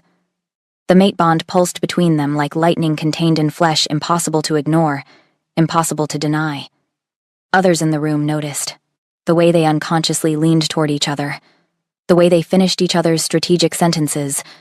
The way they moved in perfect synchronization. Isolde leaned close to Magnus, her whisper carrying just far enough for Annabelle to hear. The prophecy is unfolding exactly as the seers predicted. From his corner where he'd been sitting quietly, watching, absorbing everything with eyes too old for his 7 years, Cade suddenly spoke up. "What happens to me during the battle?" Everyone turned to look at him. This small boy who'd been silent through discussions of war and death and kingdoms falling. Magnus's voice was gentle. "You'll be evacuated with the other children to the northern sanctuary." "No." Cade stood, his brown eyes certain. "I need to stay. Something important is going to happen. I don't know what, but..." He looked at his hands like they belonged to someone else. "I've been having dreams. Dreams where I'm much bigger, and there's a king dying, and I have to save him." The war room door opened. Seer Ilara entered as if summoned by prophecy itself, her blind eyes focusing unnervingly on Cade's small form. The boy speaks true. Her ancient voice carried the weight of visions spanning decades. He must remain in the capital. His presence will be essential. Before anyone could question this, before Magnus could protest keeping a 7-year-old child in a city about to be besieged, a scout burst through the door. His face was pale, his armor splattered with mud and blood from hard riding. "Your Majesty, Bloodfang himself has been spotted. He's riding at the front of his army with a prisoner." Magnus's expression hardened. "What prisoner?" The scout's voice shook. "A woman, chained. He's parading her through the burned villages, and he's sending a message." He handed over a blood-stained parchment. Magnus unrolled it, his jaw tightening as he read. Then he spoke the words aloud, his voice flat with controlled fury. "To the false kings of the realm, return the lost princess of Embermore, or watch as I burn every village, slaughter every child, and mount the Alpha King's head on my throne. You have until tomorrow's sunset. Veyron Bloodfang." Every eye in the room turned to Annabelle. The blood drained from her face as understanding crashed over her like a wave. Bloodfang knew, had known all along.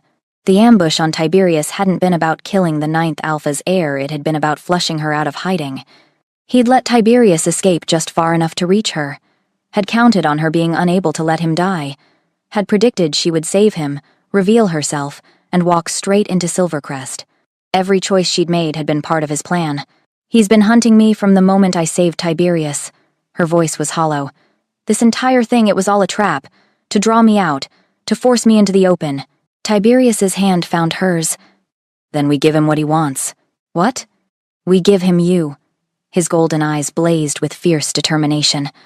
"But not the way he expects, not as a sacrifice, as the weapon that destroys him."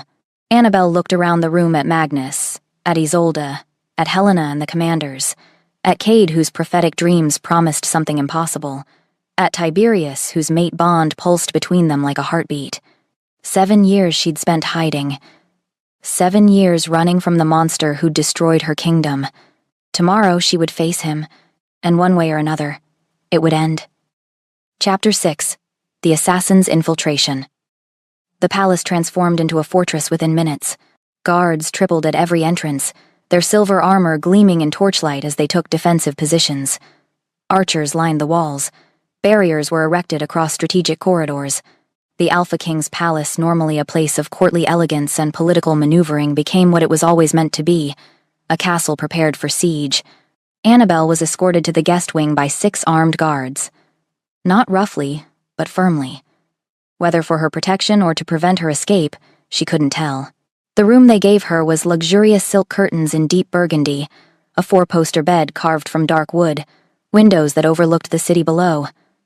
Under any other circumstances, it would have been a gift, a princess reclaiming her station, a refugee given sanctuary. But the guards stationed outside her door, the locks that clicked into place, the way Commander Oberon's eyes had lingered on her with something between respect and wariness, it all made the luxury feel like a gilded cage. Cade sat on the edge of the bed, his small legs swinging, his brown eyes tracking her as she paced the length of the room like a caged wolf. "Are you going to surrender yourself to save them?" Annabelle stopped mid-stride. "What? No," Cade, because you would. His voice was quiet, serious, weighted with the kind of wisdom that came from watching someone you loved make impossible choices over and over again. You've always protected everyone else, even when it costs you everything. The truth in his words stung because he was right. 7 years of sacrificing her safety, her identity, her future, all to protect others.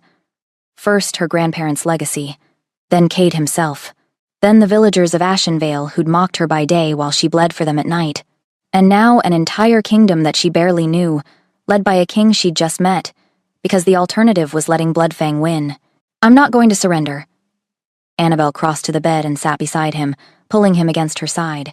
I didn't survive 7 years of hiding just to hand myself over to the monster who destroyed my family. Cade leaned into her embrace, but his eyes were still worried. Then what are you going to do? Before she could answer, a knock sounded at the door. Not the heavy pound of guards, but something gentler, more personal. Come in. The door opened. Tiberius entered, moving with far more ease than he had hours ago.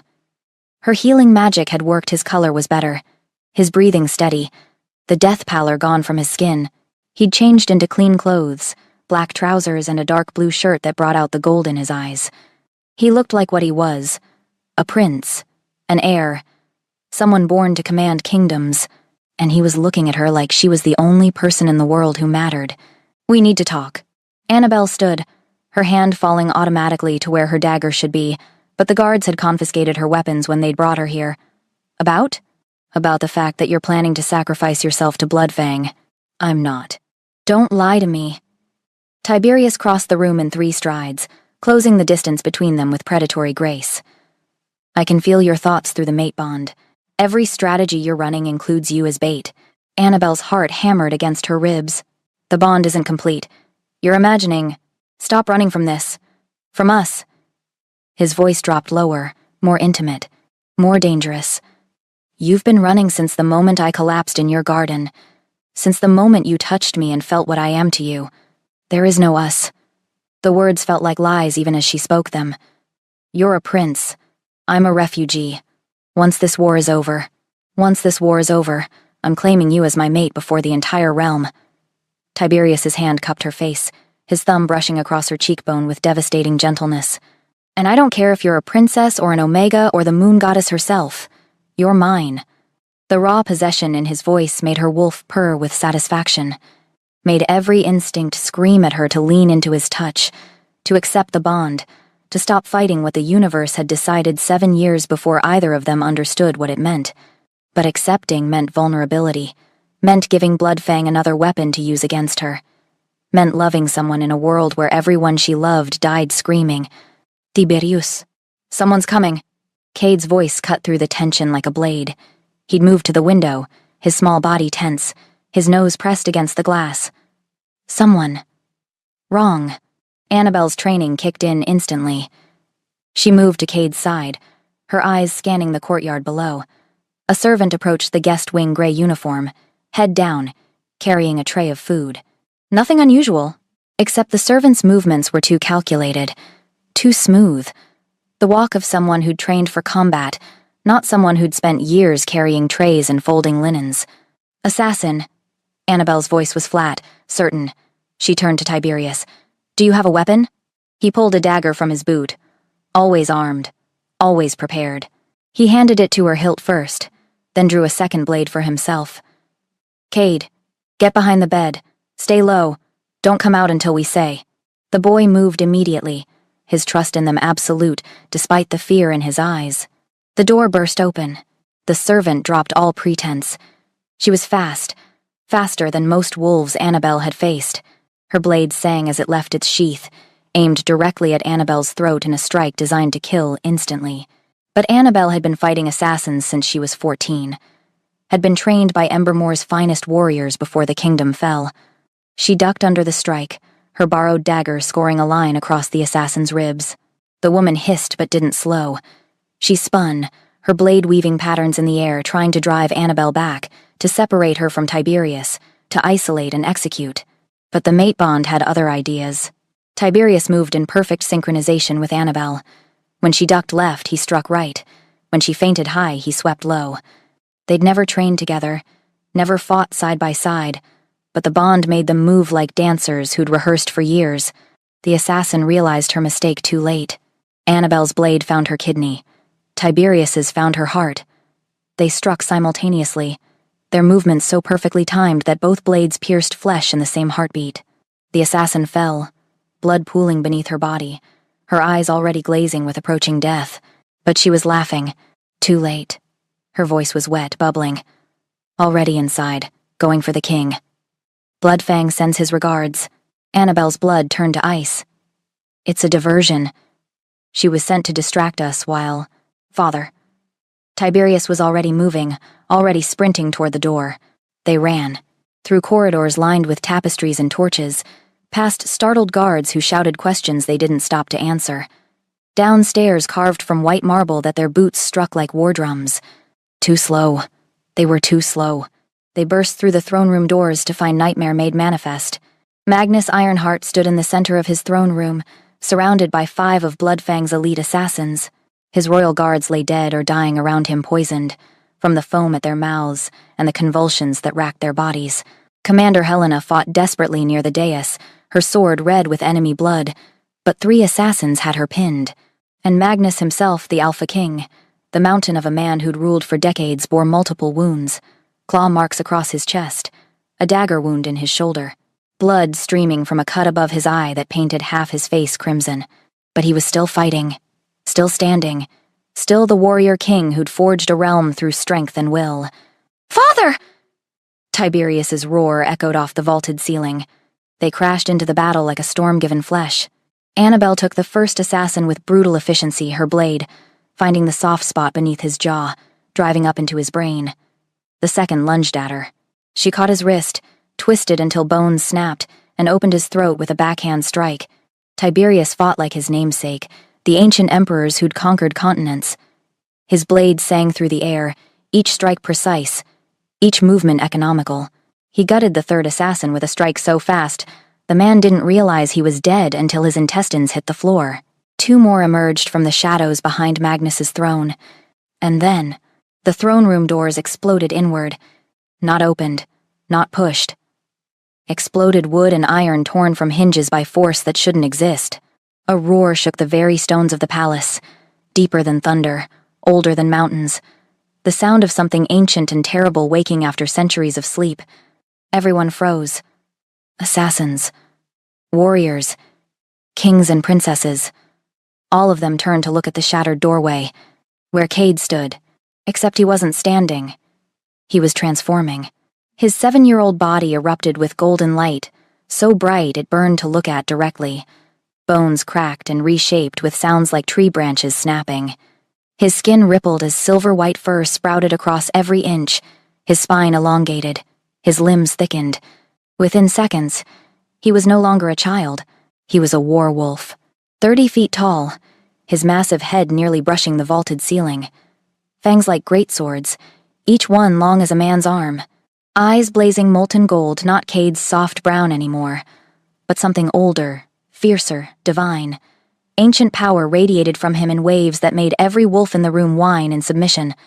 The assassins tried to run. Cade didn't let them. What happened next would be told in stories for generations. The Guardian Prince's first transformation, glorious and terrible in equal measure. He moved faster than something his size should move. His jaws closed around the first assassin with a snap that cut the man's scream short. The second died when claws that could rend castle walls swiped through armor and flesh like paper. The remaining assassins scattered, but there was nowhere to hide from 30 feet of divine vengeance. Within seconds, all 5 were dead. The throne room fell silent, except for the sound of labored breathing and the drip of blood on marble. Cade turned. His massive werewolf form radiated power and protection and something that felt like the moon goddess herself watching through his eyes. He looked at Magnus, who'd collapsed against his throne, blood pooling beneath him from too many wounds. And then Cade shifted. The transformation reversed faster than it had come. Bones reshaping, fur receding, the massive form collapsing back into the small body of a 7-year-old boy, naked, exhausted, tears streaming down his face.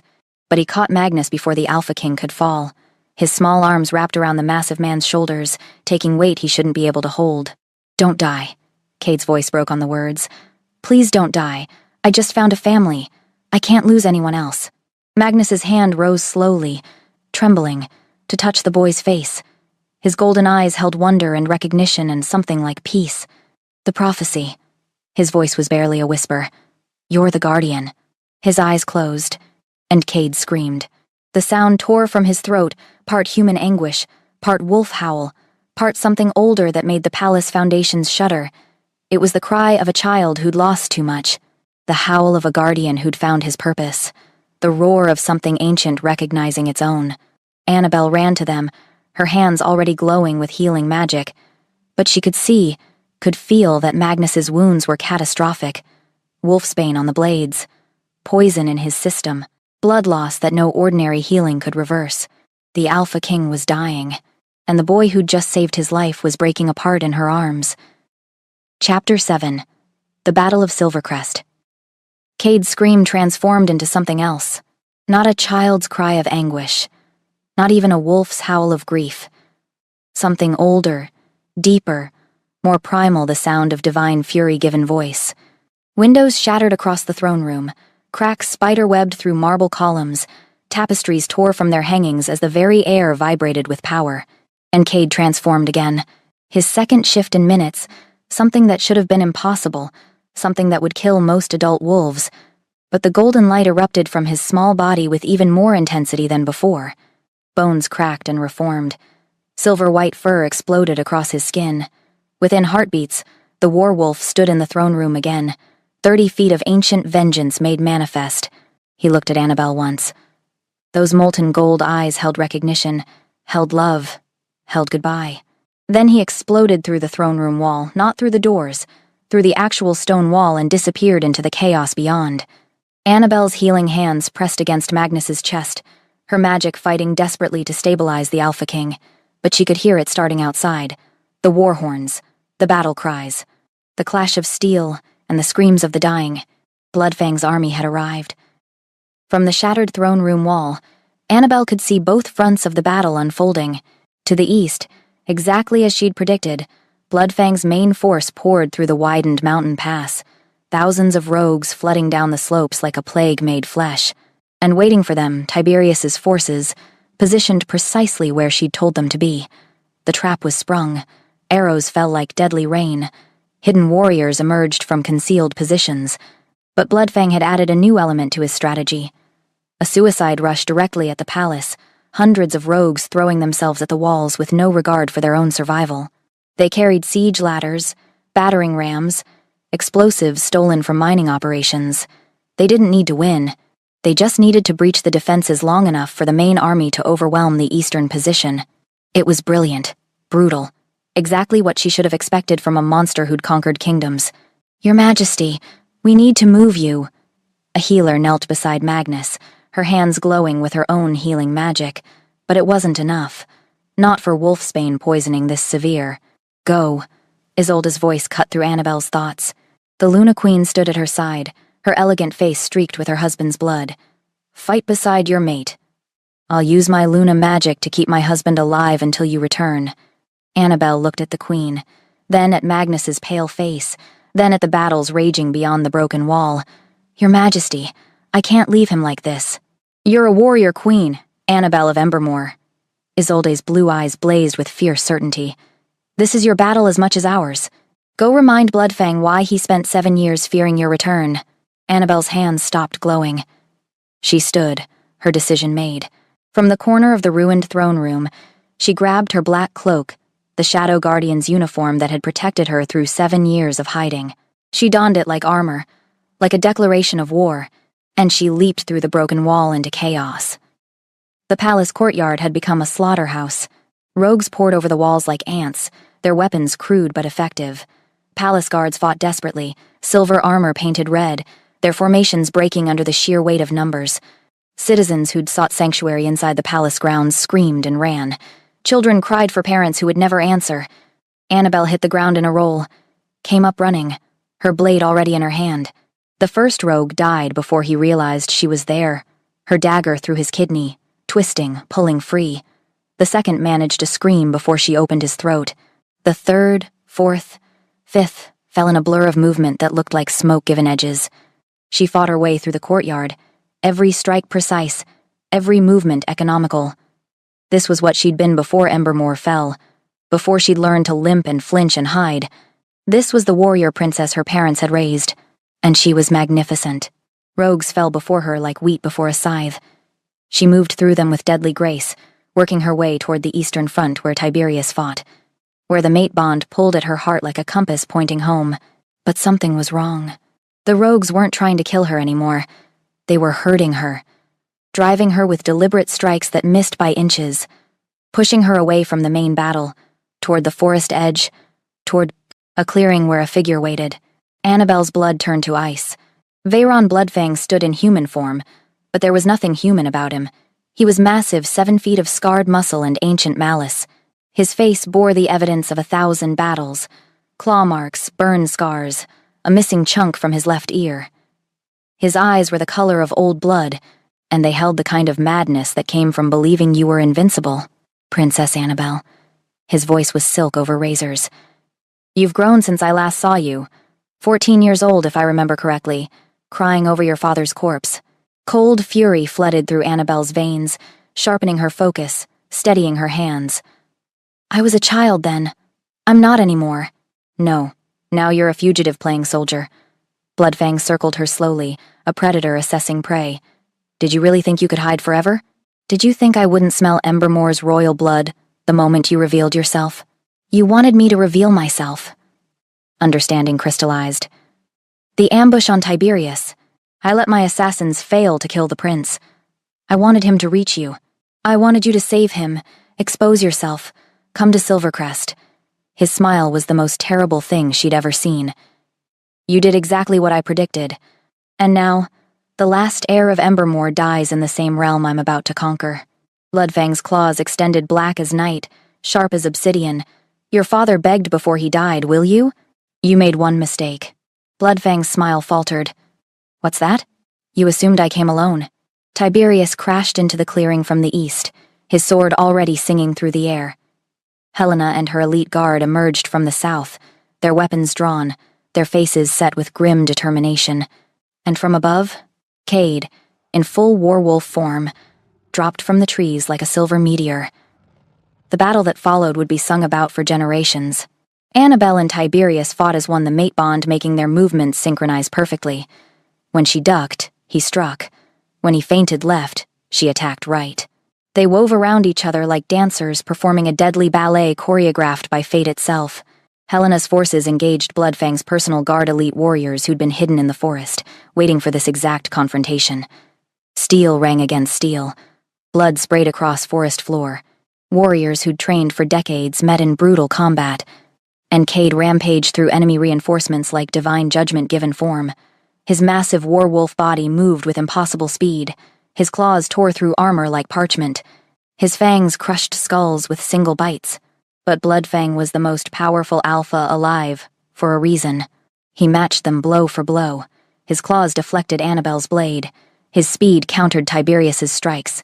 Dark magic, the forbidden kind that required blood sacrifice, shielded him from mortal wounds.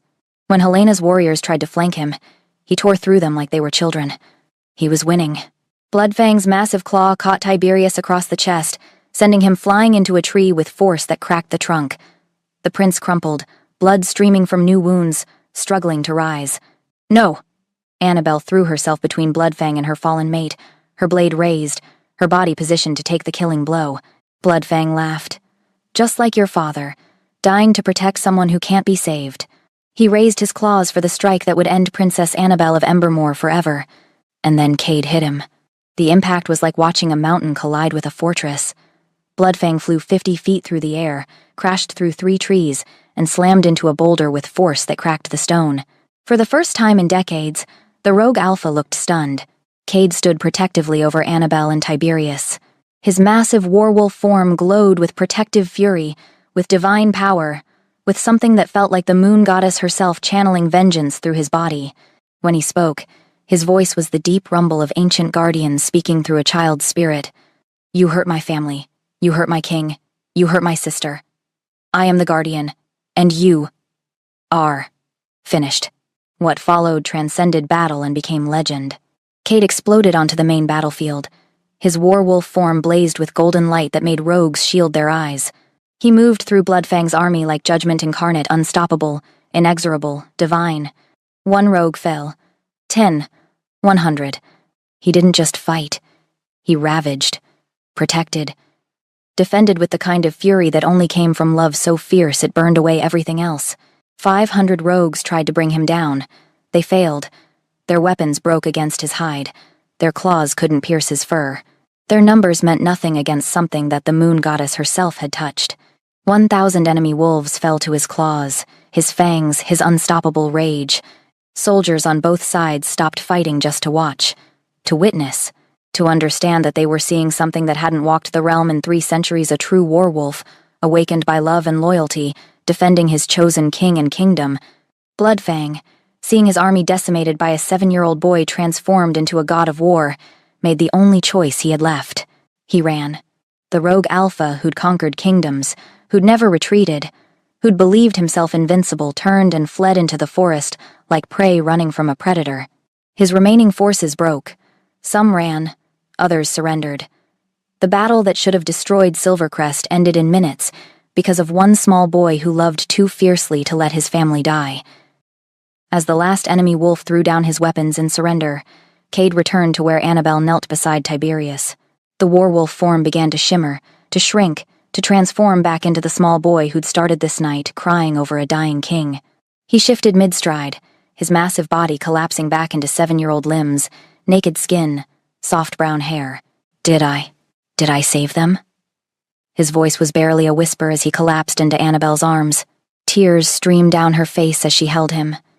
You saved everyone, little brother. You saved the whole kingdom. Cade smiled, pure, beautiful, exhausted. And then his eyes rolled back. His small body went limp in her arms, all the strength that had animated it suddenly gone. The glow that had surrounded him, the divine power that had made him invincible, flickered and died. No! No, no, no!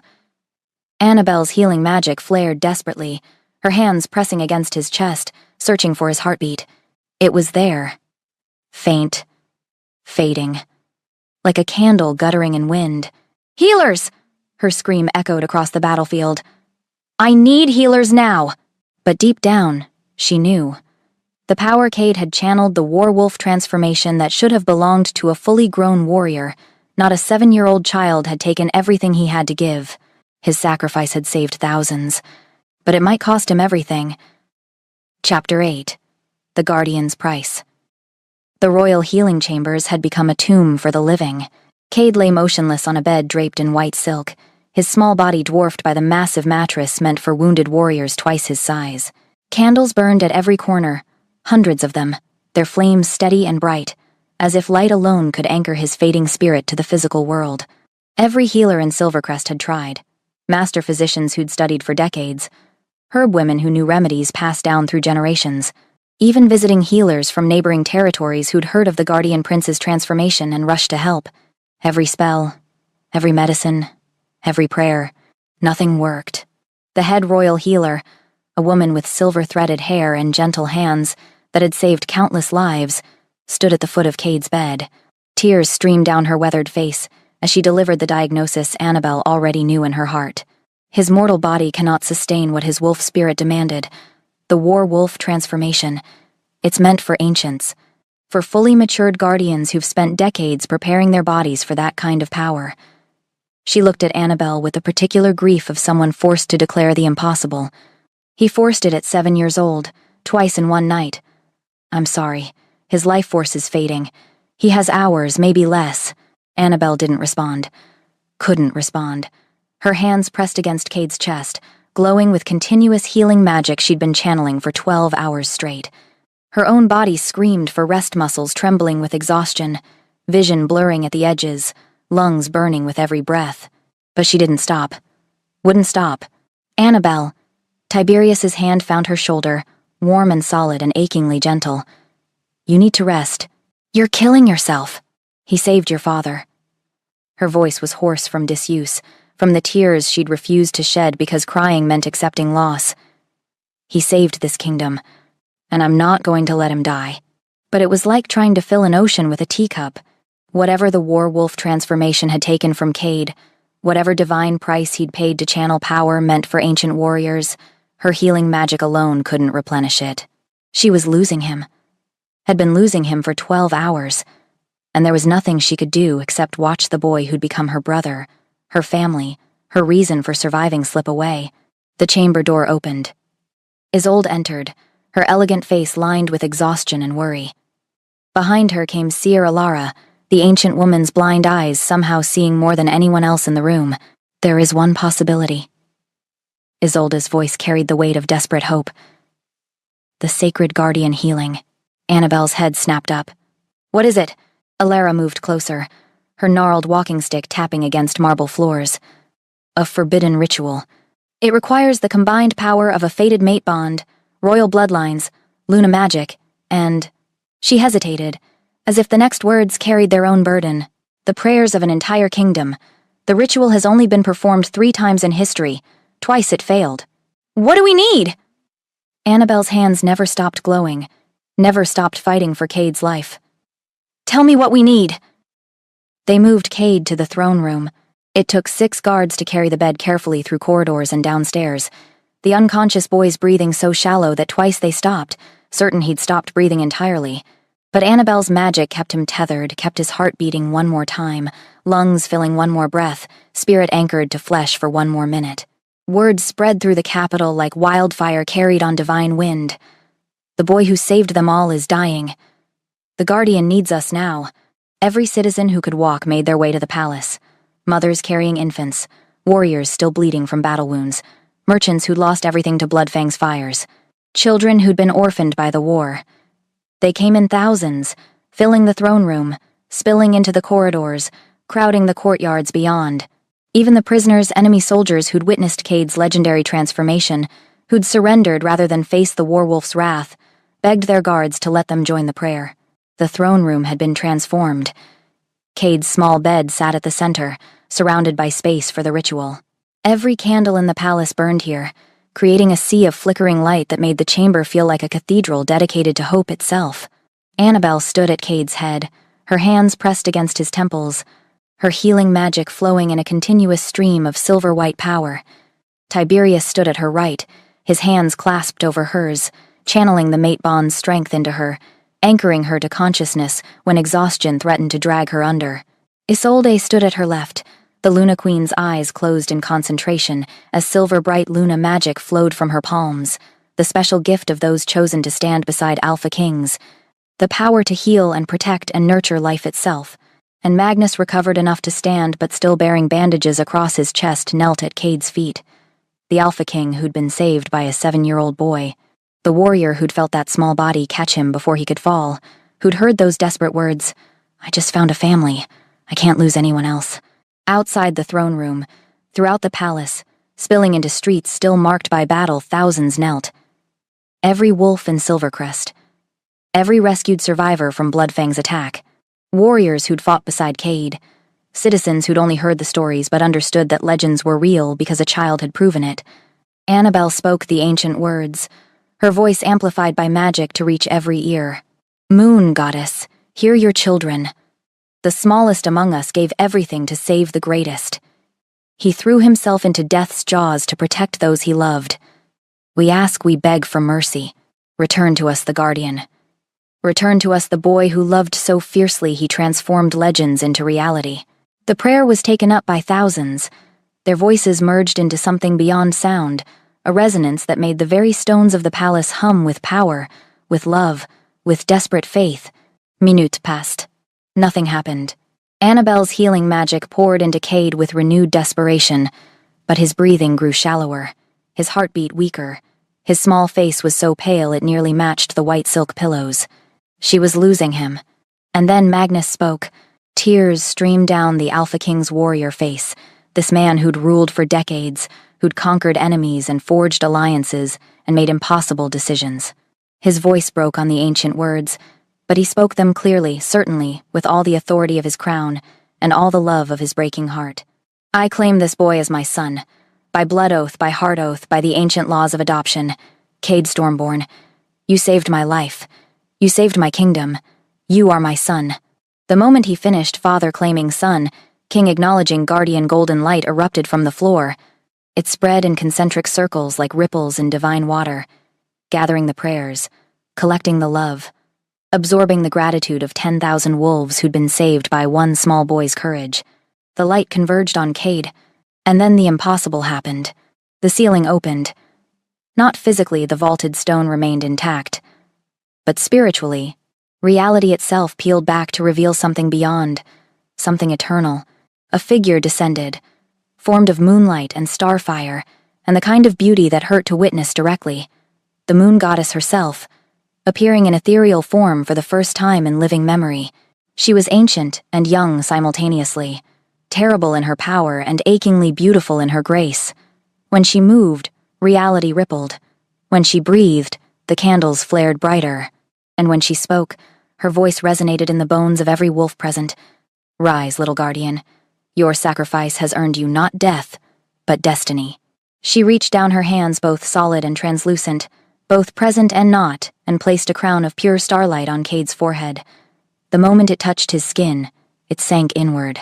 Not painfully, but like it had always belonged there, waiting to be revealed. A mark remained, a silver-gold rune that glowed with its own inner light, the mark of the guardian, the symbol that marked him as chosen, as champion, as something more than mortal. "You are marked as my champion, guardian of the realm, protector of the innocent, first among warriors." The moon goddess turned to Magnus, her ageless eyes holding infinite compassion. "You have claimed him as your son, Alpha King. I claim him as my chosen. Raise him well." The light flared so bright that everyone had to shield their eyes. And then, it faded. The goddess disappeared like morning mist burned away by sunrise. The throne room fell silent, and Cade's eyes fluttered open. They were different now. Still the soft brown Annabelle knew so well, but flecked throughout with permanent gold, like someone had scattered stardust through earth and soil. The mark of what he'd become, what he'd always been destined to be. Did we win?"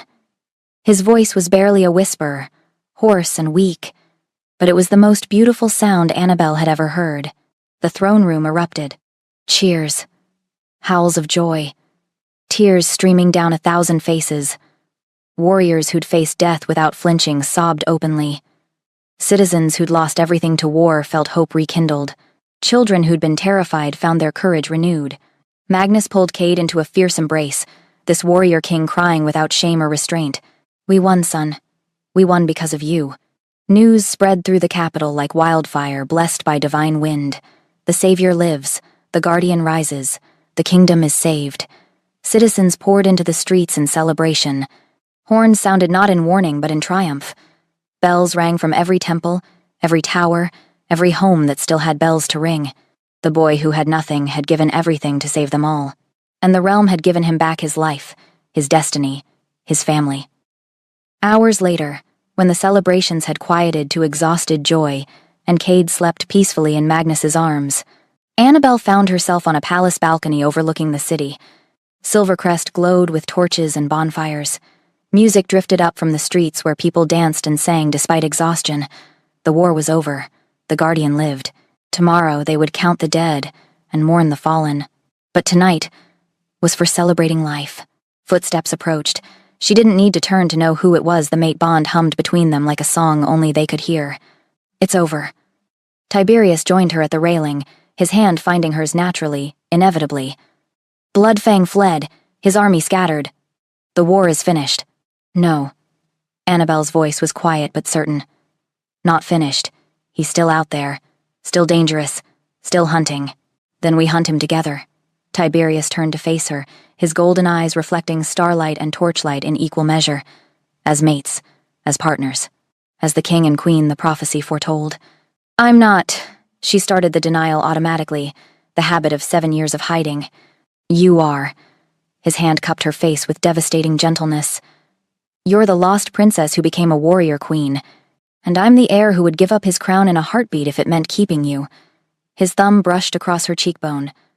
"Stop running from your destiny, from us." This time, she didn't run.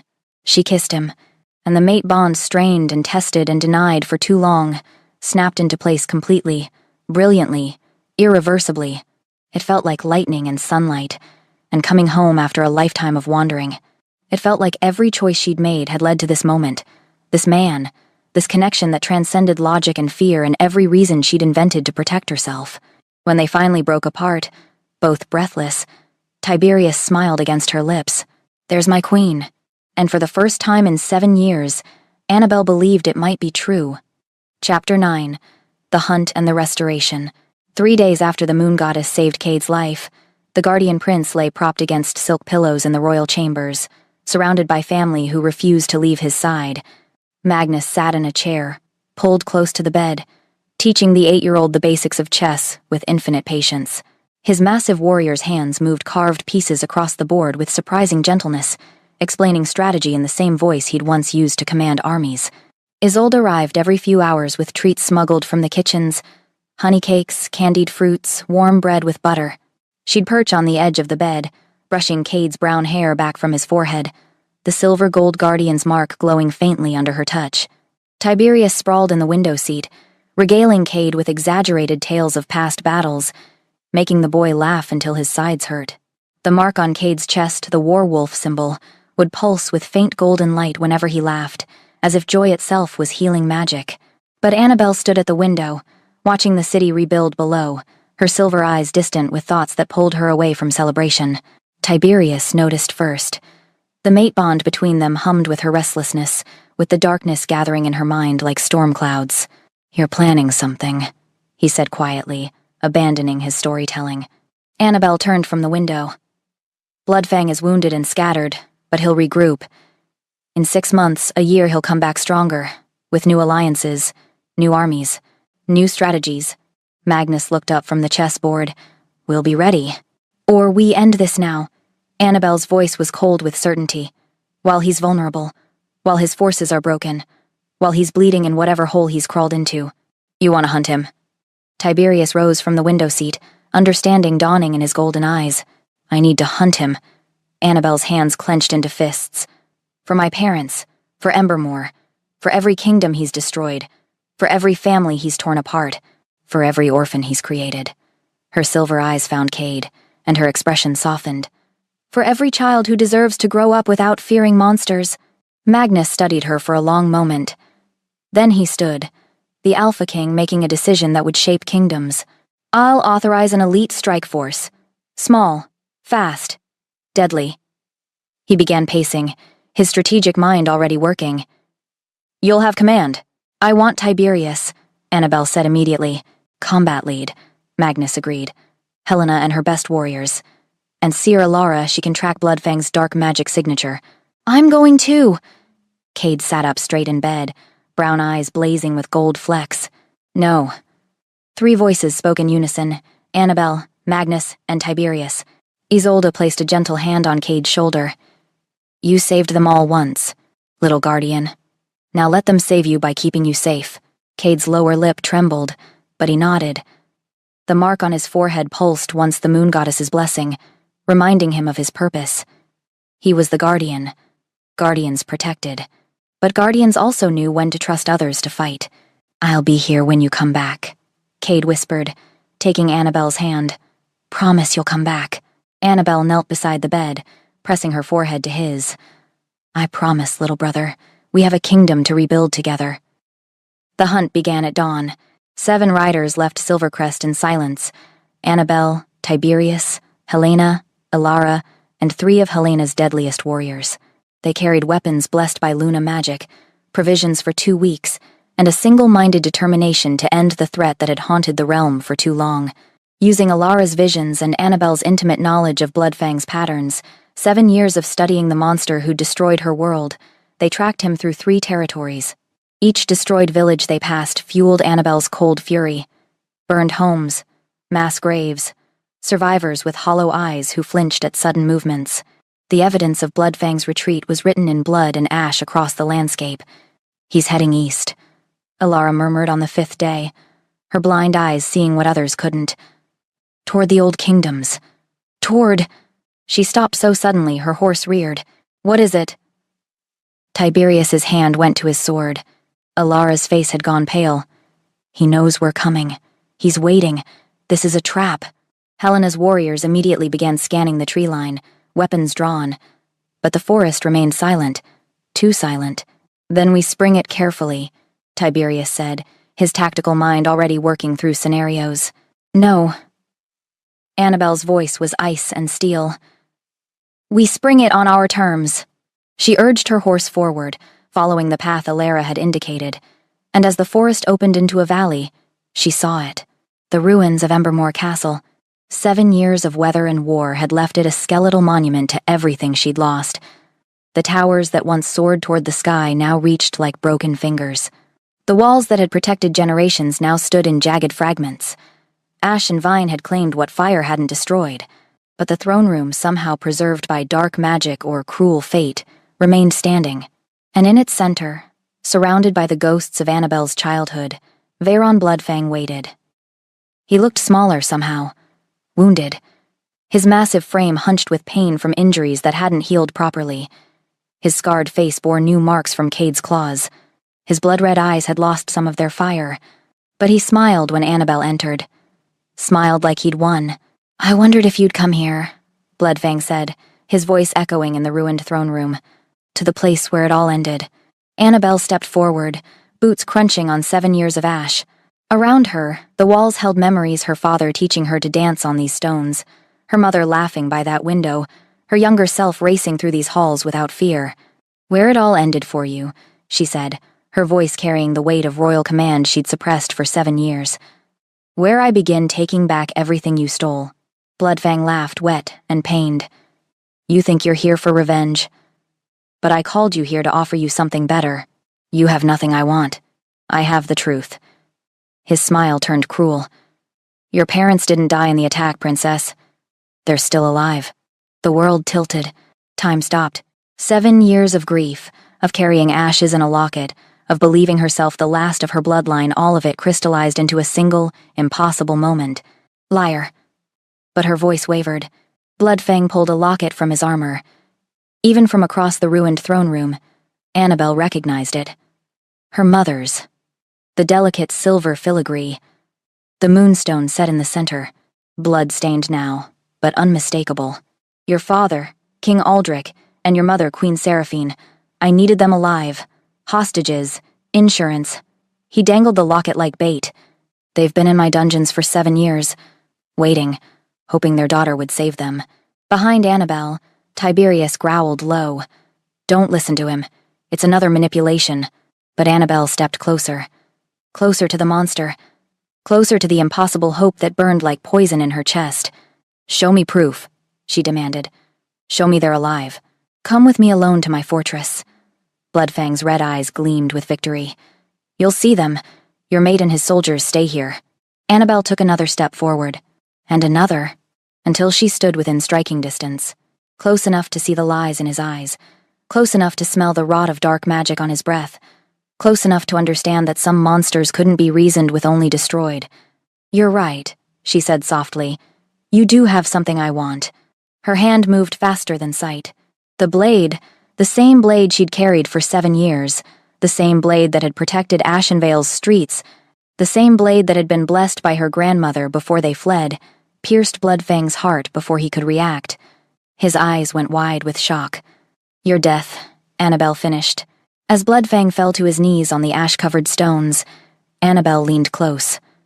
Tears streamed down her face, not of sorrow, but of rage finally released.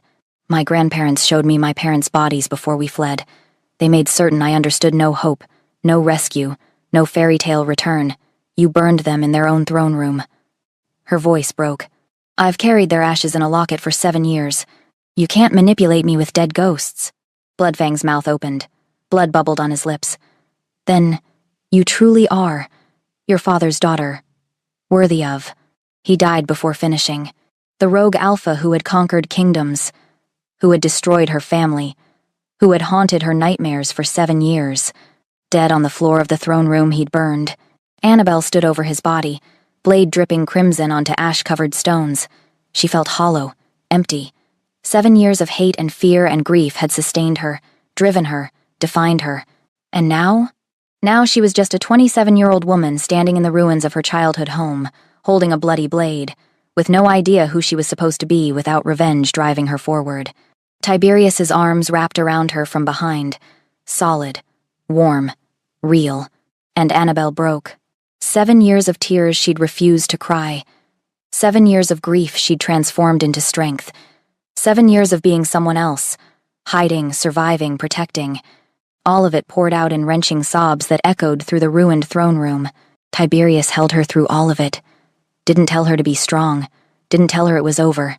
Just held her while she mourned everything she'd lost and everything she'd become. When the tears finally stopped, Annabelle raised her head. "We rebuild," she whispered. "We take this place of death and make it live again." Magnus declared Embermore would be rebuilt. Not as it was some things could never be reclaimed, but as something new. A symbol of hope rising from ashes, a testament to survival and resilience, and the refusal to let darkness win. Annabelle and Tiberius were named co-rulers of the restoration project. Refugees who'd fled 7 years ago, some to Ashenvale, some to distant territories, began returning. They came with stories and memories and determination to honor what had been lost by building something better.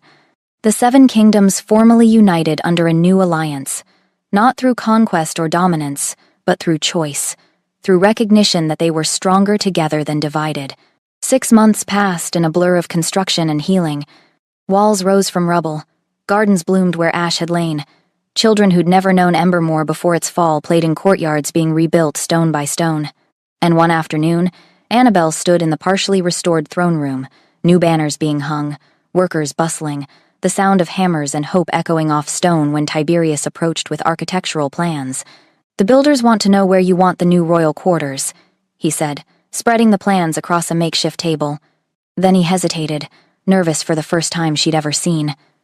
"And my father wants to know when we're planning the wedding." Annabelle looked up from the memorial garden plans she'd been reviewing. "Wedding? Unless you have other plans?" Tiberius's golden eyes held hope and fear in equal measure. "Because I've been patient for 6 months, and my wolf is getting extremely impatient about claiming our mate publicly." Annabelle set down the plans, crossed to where he stood, took his face in her hands and kissed him with 6 months of love and longing and chosen destiny. When she pulled back, she was smiling a real smile, the first in 7 years that reached her eyes and meant joy instead of survival. "Then I suppose we should plan a wedding." Epilogue. The Wedding and the 7 Kingdoms. 6 months after the Battle of Silvercrest, Embermore rose from its ashes. The throne room had been restored to glory, silver-veined marble floors polished until they reflected like mirrors, walls inlaid with moonstone and gold, stained glass windows depicting the kingdom's history reborn in colored light. But even fully restored, the space was too small for what it needed to hold today. So they opened every door, every window, every archway. Crowds filled the courtyards, spilled into the streets, spread across the surrounding territories. This wasn't just a wedding. It was the rebirth of hope itself, witnessed by a realm that had learned to believe in impossible things. Every Alpha and Luna from all 7 territories stood in places of honor. Common villagers from Ashenvale, the people who'd once mocked the weak Omega, wept openly as they watched from seats near the dais. Children ran through enchanted gardens where flowers bloomed in impossible colors. The soldiers who'd fought in the Battle of Silvercrest wore their ceremonial armor, medals gleaming, scars worn with pride. Even reformed rogues who'd surrendered and pledged loyalty stood at the edges, proof that redemption was possible for those brave enough to choose it. The wedding of Tiberius Ironheart and Annabelle Nightwhisper was the most attended in history. Music swelled ancient melodies played on instruments carved from sacred wood, their notes floating across thousands of assembled witnesses. The crowd fell silent as the ceremony began. Annabelle appeared at the entrance to the throne room wearing a gown that stole breath from every chest. Starlight silver fabric flowed around her like liquid moonbeams, embroidered with patterns that caught the light and threw it back in 1,000 directions. The restored crown of Embermore sat on her head, delicate as spider silk but strong as steel, just like the woman who wore it. She walked down an aisle lined with moonflowers, the same flowers that had grown in her garden the night Tiberius collapsed bleeding at her doorstep, the night everything changed, the night the moon goddess set in motion events that would unite 7 kingdoms. And walking beside her, his small hand clasped in hers, Cade Stormborn, 8 years old now, healthy and thriving, wearing royal armor etched with the war-wolf symbol that glowed faintly gold across his chest. The guardian prince, the savior of the realm, the boy who'd given everything and received it back tenfold. He walked his sister down the aisle with pride radiating from every step, and the entire realm held its breath at the perfection of the moment. At the altar, Tiberius waited. He wore black and silver, the colors of both kingdoms merged into one, his golden eyes never leaving Annabelle's face as she approached. When she reached him, Cade placed her hand in Tiberius's with solemn ceremony. "Take care of my sister," Cade whispered, loud enough for the front rows to hear. "Or I'll turn into the werewolf and eat you." Laughter rippled through the crowd. Tiberius's lips twitched. "I'll keep that in mind, Your Highness." Then he looked at Annabelle, and the rest of the world disappeared. They spoke the ancient mate bond vows words older than kingdoms, passed down through generations of wolves who'd found their perfect match. Magic amplified their voices so even the crowds in the streets could hear, could witness, could be part of this sacred moment. "I vow to protect your heart as you protected my life." Tiberius's voice was steady, certain, weighted with promises he intended to keep. "I vow to fight beside you as you fought for my kingdom. I vow to love you until the moon goddess herself recalls our souls." Annabelle's eyes shone with tears. She refused to let fall not tears of sorrow, but of joy so fierce it threatened to overflow. "I vow to heal your wounds as you healed my spirit. I vow to stand with you as you stood with me against impossible darkness. I vow to love you until stars forget how to shine." The priest, an ancient wolf who'd officiated weddings for half a century, smiled. "By the power vested in me by the moon goddess herself, by the authority of 7 united kingdoms, by the witness of 10,000 souls, I declare you bonded mates, king and queen of the 7 kingdoms. You may kiss your—" Tiberius didn't wait for permission. He pulled Annabelle into his arms and kissed her like she was air, and he'd been drowning. Like she was home and he'd been lost. Like she was everything the prophecy had promised, and more than he'd dared to hope for. And when they kissed, the entire realm erupted. The howl started with the wolves closest to the throne room, a sound of joy and celebration that spread like wildfire. It was taken up by thousands, then tens of thousands, until all 7 territories raised their voices in harmony. The sound echoed across mountains and valleys, carried on wind blessed by divine approval. The moon goddess herself seemed to smile. The feast lasted 3 days and 3 nights. Children played in enchanted gardens where flowers sang and fountains sparkled with magic. Warriors competed in exhibition matches that showcased skill, rather than drawing blood. Alphas and Lunas danced under lantern-lit skies, their movements graceful and wild in turn. Tables groaned under the weight of food from all 7 kingdoms, each territory contributing their finest dishes, their rarest wines, their most treasured recipes. And Cade, beloved by all, spoiled by everyone, demonstrated his controlled werewolf form to the awe and delight of children who shrieked with joy as he gave them rides on his massive silver-white back. The transformation that had nearly killed him was now his gift to share, his power to protect, his destiny to embrace. On the second night of celebration, Magnus Ironheart rose from his seat of honor. The Alpha King recovered now, strong again, bearing his scars with the pride of a warrior who'd survived the unsurvivable, raised his hand for silence. The crowd quieted immediately. "My son saved my life." Magnus's voice carried across the assembled thousands. "His sister brought him to us. Together, they gave me not just survival, but hope for a future where all wolves live in peace." He produced a royal decree, sealed with his personal crest, and signed by every alpha in the realm. "I grant Tiberius and Annabelle dominion over 7 united kingdoms to rule as king and queen, not through conquest, but through sacrifice. Not through power, but through love." He read the names like a litany of hope. Embermore, Annabelle's restored homeland, capital of the new realm. Silvercrest, Magnus's kingdom, united through blood and bond. Ashenvale, the village that sheltered Annabelle, elevated to honored territory. Stormborn Reach, Cade's ancestral lands, returned in his family's name. Moonhaven, Northern Healing Territory, rich in ancient magic. Shadow Peak Mountain Warrior, kingdom of legendary fighters. Ironwood Forest, ancient wolf territory of elders and historians. 7 kingdoms, 1 realm, 1 future. 3 thrones were forged for Embermore's restored throne room. Tiberius's at center, Annabelle's at left, and Cade's at right, smaller, but equal in honor. The Guardian's throne, marked with symbols of protection and courage, The orphan boy who'd once slept on straw in a cold alley now had everything. A father, Magnus, who visited weekly and taught him alpha duties with patience and pride. A mother figure, Isolde, who spoiled him with treats and stories and the kind of love that healed old wounds. A sister queen, Annabelle, who'd saved him and raised him and would die before letting harm touch him. A brother, King Tiberius, who taught him to fight and laugh and understand what it meant to lead with honor, and an entire realm who called him savior.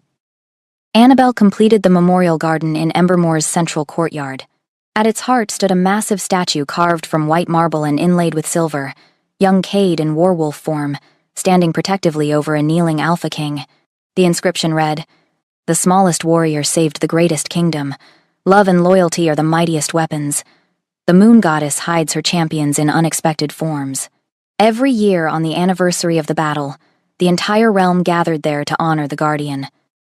One year after the wedding, Annabelle stood on Embermore's balcony at sunset.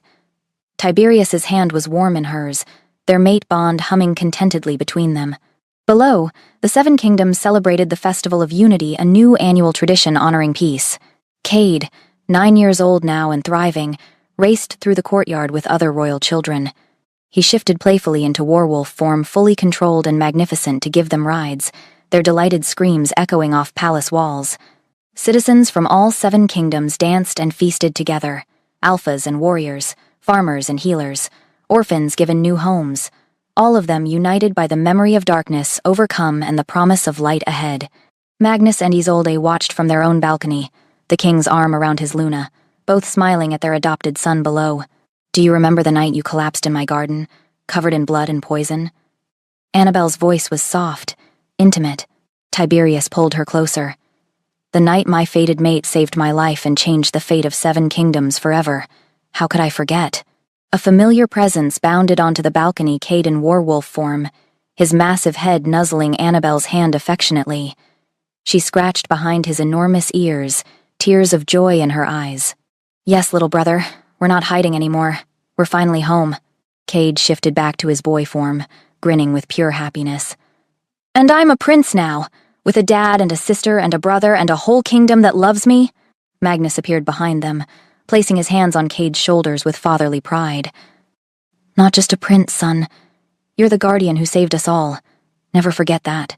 Annabelle looked out across the realm she'd helped save, the family she'd found, the destiny she'd finally stopped running from. "I was a scorned Omega, hiding in shadows, protecting people who despised me. Cade was an orphan the world abandoned. Tiberius was an heir trapped in a realm marching toward war. But the moon goddess saw what we could not. She saw a queen, a guardian, and a king who would unite 7 kingdoms through sacrifice, courage, and love that refused to break. We didn't just survive our tragedies. We transformed them into triumph. We didn't just find a home.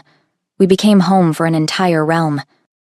And that, my darlings, is how an Omega vigilante became a warrior queen, how a dying heir became a conquering king, and how a 7-year-old orphan became the guardian who saved an alpha king and an entire realm. The moon goddess doesn't make mistakes. She just waits for the perfect moment to reveal her masterpiece. The boy who had nothing gave everything to save a king, and in return he gained a family, a crown, and a legend that will echo through eternity. But before you go, I need you to do something for me, something important. You see, YouTube doesn't show these stories to everyone. The algorithm decides who sees them based on your engagement, your likes, your comments, your shares. If you felt anything watching this story, if Annabelle's sacrifice moved you, if Cade's transformation gave you chills, if Tiberius's devotion made your heart race, then I'm asking you to take 30 seconds right now to help this story reach someone else who needs it. First, drop a comment and answer these questions. I want to hear your thoughts. 1.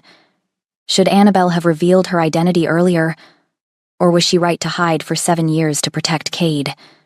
Would you have made the same choice? 2. Was Magnus wrong to consider surrendering Annabelle to Bloodfang to save his kingdom? Is one life worth thousands? Where do you draw that line? 3. Cade almost died to save Magnus. Should a 7-year-old child ever have to make that sacrifice? Or was it destiny? Tell me, does prophecy justify putting a child in danger? 4. Tiberius claimed Annabelle as his mate, even though she's a wanted princess with enemies hunting her. Was that brave or selfish? Would you risk your entire kingdom for your soulmate? 5. Bloodfang escaped and is still out there. Do you think he'll return for revenge? What should Annabelle do, hunt him down or let him go?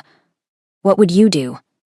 Second, hit that like button if Cade's transformation gave you chills. You cried when the moon goddess saved him. You believe Annabelle and Tiberius are the ultimate power couple. You want to see what happens when Bloodfang returns. You think the smallest heroes make the mightiest legends? Third, share this video. Share it with your friends who love werewolf romance. Share it in your Facebook groups. Send it to your mom, your sister, your book club. Share it with anyone who needs to remember that broken things can become beautiful, that hiding doesn't mean weak, and that the moon goddess doesn't make mistakes. Because here's the truth. Every share means another person discovers that they're not alone, that their struggles can become their strength. That destiny is real. Finally, subscribe to Celine's Romance Collections. We upload epic werewolf romances every single week. Stories of alphas and omegas, fated mates and forbidden love, kingdoms saved and destinies fulfilled. If you loved Annabelle, Tiberius, and Cade's story, there are dozens more waiting for you. Hit that subscribe button. Turn on notifications. Be part of this pack. Thank you for being here. Thank you for listening. Thank you for believing in love that refuses to break, warriors who refuse to surrender, and children who become legends. Until next time, beautiful souls, may you find your fated mate. May your courage never falter, and may the moon goddess guide your path. This is Celine, signing off. I'll see you in the next story. Now go comment, like, share, subscribe. Let's make magic together.